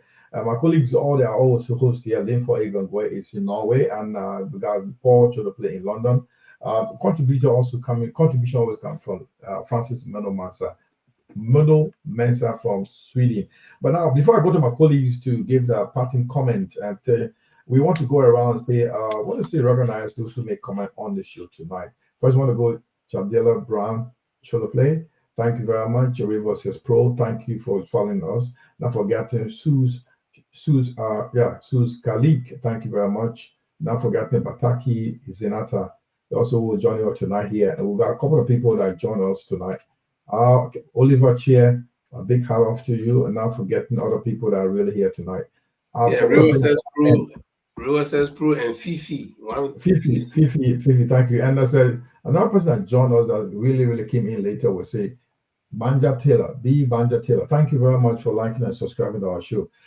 We may not be able to call everybody name. This is what we got across from other area that you joined us from. We say a big thank you to following us, and we always ask you to follow. And anytime we come, please share the show. Come on the platform. Please help to share the show, and also make us to know that we have people that are following us. They listen to what we do, and also we also appreciate your comments, your constructive criticism. What do you think we can do to improve this program? We talk Liberia, we talk other issues here. So I'll move on to my colleagues to tell me, what do you think? Give me the highlight what happened tonight, and give me a parting comment. Then we can take a good evening from our colleagues that follow us tonight. People that our followers and audience. I'll go to Paul. Paul, what do you think? What was it tonight like? Give me a roundup, and what do you think tonight was regarding even the football in Liberia, the headlines looking like Liberia? What do you think? What's your take on this one? Give me a quick highlights. Yeah, thank you, Jamal. And I also want to say thanks to our audience for being so loyal and patient and interacting with us today. The program was really good. The interaction with the audience and the topics that we came up with, I think they were good topics. In regards to the Ethiopia airline, that I think a lot of people chimed in. That was a very good topic that we look at. Liberia is one of the oldest countries on the continent, including Ethiopia. So the two oldest countries, and who I think could have done much better. It was a disgrace for the president to have gone over there to welcome Ethiopia Airlines. And the information regards the international news, I think is something that our audience took to too. It was good. Yeah. And then my internet play also the rest of the program. I was just lost in the picture. So I would say thanks to the audience for being with us, being very supportive. Whenever we come or kind of share the show. But it was a good program. I really like it. The interaction was great. Thanks. Don't forget you'll be in the hands of Leifa and Paul next week, in which I won't be. They'll be taking you through. But Leifa, before you go, what do you think the program look like? Give all the highlights what you see, and more especially, I want you to tell me about the tournament that Bill U is trying to organize in Liberia, and just give me a quick I'll start from important to top. Meaning, I'll start from where we ended and go to where we started. So since we ended with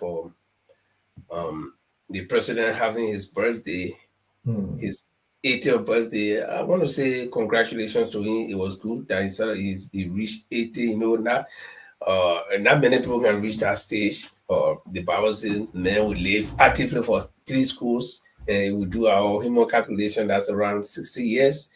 So anything above that is blessing. I remember a long time from a Sunday school Bible verse. I said, "Children, obey your parents, for this is."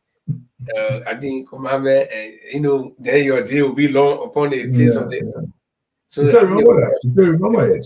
So maybe the woman was very obedient. Now he's 80. The man at 10 quiz, man, he will still remember. He did 10 quiz, so he won't forget. I know all the things there. My guy just code it for us. So you see, and then we said,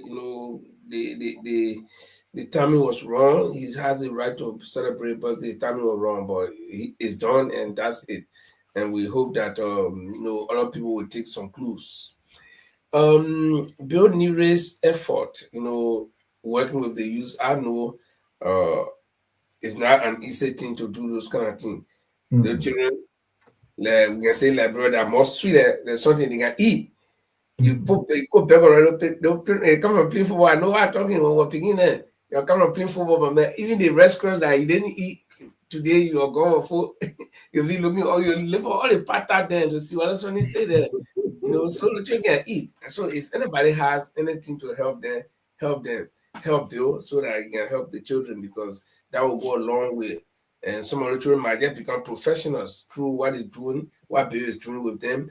And we appeal to the government, see reason to, even if you give Bill $5,000 for that whole tournament, it's big enough, it can help.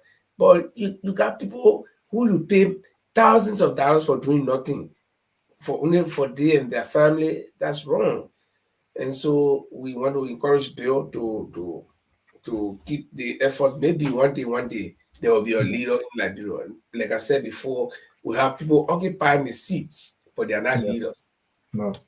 Yeah, and then going to the I'll just call everything short. All of the other topics we discussed, I think they were all good. But where in South Korea, the president and the parliament are having a tussle, I think other governments should learn from them, especially like Liberia, where you should not, the president should not have absolute power like what they have, and then also the parliament should not have absolute power, because I keep hearing this where they say, there are 3 coordinate branches of government, and they all have equal power, but at the same time, it can appear like the House or the legislature have more power more than all the other 2 branches of government, to the point where even if the Supreme Court will rule, they can say, no, we do not agree.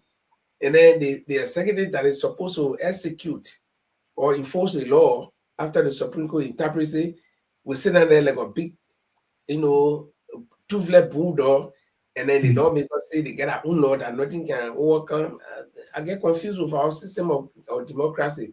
But we hope that Liberians are opening their eye, and pretty soon, let us call for a referendum to amend certain things in this law. I'm thinking about establishing some pressure group, and we got to start pressure on people. Just I'm now on the ground in Liberia. I'm thinking about it, because a lot of people don't know that right, and that's why these people rely on us. Okay, So I'm thinking about establishing something called the Citizens Action Committee, where we take action. We'll not get taught, we take action. Okay. Wow. If I was in like That's powerful. capital and begin to physically arrest lawmakers, you know. But we'll think about that. We'll think about that. I'm thinking about that. Right. Paul, I think we'll keep a round of some kind of, because we keep talking about it. I know we spent too much time here now, but what do you guys think? We have not said anything concerning the update from the House, the first House, the House of Legislature. What's the news? We expected something tonight or yesterday. The Supreme Court was supposed to handle its opinions or decision today, but I don't know whether they did. I was checking, I didn't see anything, or I don't know. So that's an update, right? The Supreme Court. Just Paul, give an update on that, Paul. What was the update like? So we expect to tell our audience that what is the update, because we keep telling them we'll update you on to what's going on in the fire in the House of Legislature. What's going on? The update. There was an update. What was supposed to have come from the Supreme Court, Paul? Well, it was supposed to be the ruling. I mean, their opinion, not the ruling, but their opinion to interpret the Constitution. And everybody been waiting for the one Supreme Court to come up. Who in the know or who in the right? So this is what we're waiting for, because it's just people have created their own rules, and then the Supreme Court will come and interpret the rules where it meant. So that's what we're waiting for. So whatever side that the Supreme Court favor, they have to abide by the rules, and then they continue. But the way things looking from most legal scholars, they say, I think for Kofa, he might be the one to actually it be favor him, because in common sense, before common sense tell what he did was wrong, then legal scholars tell you in favor of fanatic Kofa. But in Liberia, Supreme Court have a way of bending the rules. So we know what happened with the CPP case, that two people joined Osusu, and then they came up with something, say yes, the guy who ate the Susu money, he have the right to disassociate, so that Susu money left for him. So it's Liberia, it's political. So Supreme Court could bend the rules over there. So we'll wait and see. So everybody are kind of anxious and waiting to see what the Supreme Court ruling will be there. But my God's feeling tell me that Fanatic Kofa may be, his side may win, because why? They say where the women, plenty of women, they seem to make good decision. We have 3 women on the Supreme Court bench. So I hope they use that woman instinct to do something better for the country, not to play that would be political. So I hope that we'll have a good ruling, and wait and see. Right. Okay. What we expect next week, Friday, Paul? Well, next week, Friday, Sidiki might be joining us from Rwanda. So he'll be joining us next Friday. Sidiki. Who is Sidiki? Sidiki is one of those young progressive boys that been in Liberia. He was also on the team of if you remember Monica Shea, they were on the team Commerce, but he had moved to Rwanda for study, and he'll be joining us to tell us more about the new life he has seen in Rwanda, and also how things are turning out to be in Liberia. So be Rwanda, international, and then local news. So he'll be joining us as our guest panelist on Friday. Okay, give a little bit of gist of what we're explaining. You're talking about who was President Walker, because you told our audience you didn't go into detail. A little bit of kind of put our guest, our audience in suspension. What do you expect to tell us about the president next week, Friday? We didn't talk. What we want to dive into, the question is, people then will have misinformation of the president. Some people say he's not Liberian. Some people say he's Liberian, but we're not going to go into that. But we really want to know, who is the rescue father himself? Who is Joseph Numa Barker that people have misinformation about? So we dig into him to know this guy, to really understand this our elder spokesperson, our president, the most how they call it, wise men. We want to know who is Joseph Numa Barker, and we'll be digging deep on our president. We want to know him, the rescue granddad. We want to know who is Joseph Numa Barker. Right. Apart from that, what we look at, it will be also international news, right? Yeah. Okay. Okay, that was Paul. That was Paul, the Lord Chilop, giving us some highlight we expect next week. So don't go away. Be over next week. Paul and Linford and also Francis will be here to take you through the national newspaper in Liberia. We'll also be looking at international scene, what's happening on the international scene. Don't forget, we'll also be having Siddiqui. What's the last name? Siddiqui will be joining us in Liberia. Siddiqui what? Siddiqui Krumah.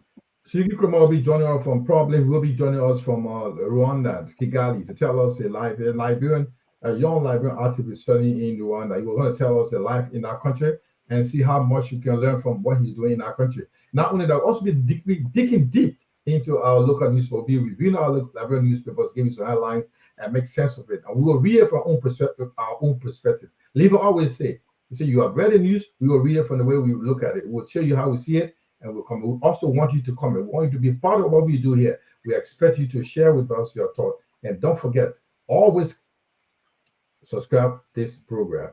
It's about Liberia, it's for Liberia, and we are here in Central Europe, and we'll take you through and let's talk Liberia. There's nothing personal here. We want to discuss how Liberia look like, and we want you to be part of what we do here. And on my side, we want to say a big thank you for joining us, whoever joined us, where you joined us from. But across the continent, we say thank you very much for joining us, and we'll be taking you through, what we do here sometimes. We also try to do Liberian music to show Liberian music, how they're doing. Before we close the show, we'll tell you Liberian music from there.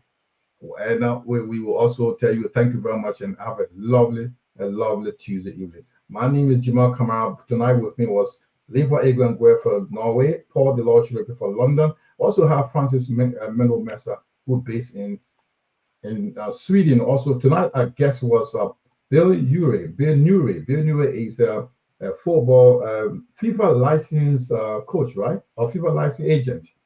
Yeah. Who is organizing a FIFA licensed agent who is organizing a 17 tournament in Liberia, starting from the 27th December to the 29th of December. Also, we want you to support him. The brother is doing a great job in Liberia. We want you to support him and see what he's doing. So you'll be having teams from Guinea, Ivory Coast, Sierra Leone, and Liberia as well. Under 17 tournament is taking place in Liberia under the organizing committee led by Mr. Bill Nure, based in Switzerland. He's flying to Liberia next week. So we ask you to give him whatever support you're going to give him. And I want to take you home to this beautiful Liberian song and say, have a lovely Tuesday evening. And my name is Jamal Kamara, joining you from Manchester, United Kingdom. Thank you and love you. Take care of yourself.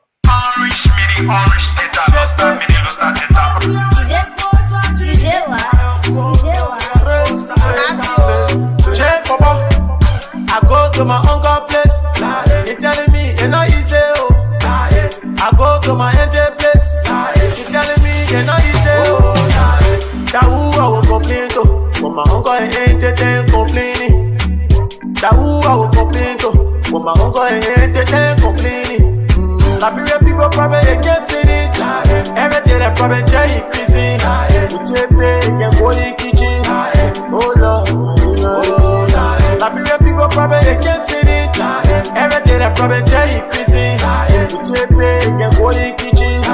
Oh Lord, my sweet girl, you better manage what I gave you for the weekend. The other country where I eat for the rich man, yeah. 10 months and I waka. They can't pay me for my waka.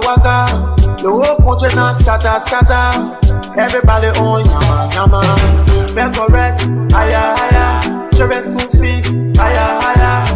Criminal rate, higher. Road security, fire. Everybody on fire. You go so, I can't bally. You come so, I can't bally. Everybody just something, everybody. For my business. Oh, the thing change. Oh, the thing will change. What I'm saying will change. But we wonder what the change. Liberian people probably can't finish. Every day they probably just increasing. We take pay, can go in the kitchen. Oh Lord. Liberian people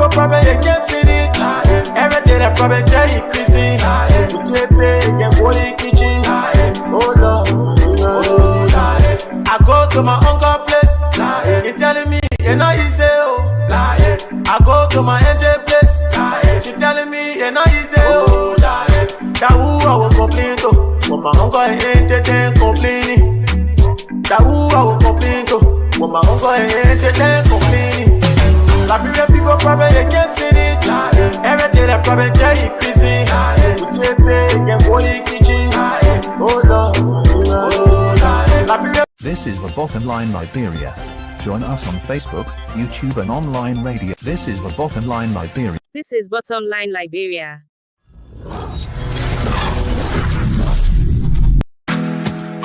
Through trials and tribulations, you have prevailed. Your spirit is unbreakable, never derailed. With a rich heritage and culture and grace, Liberia, you are the land where you praise.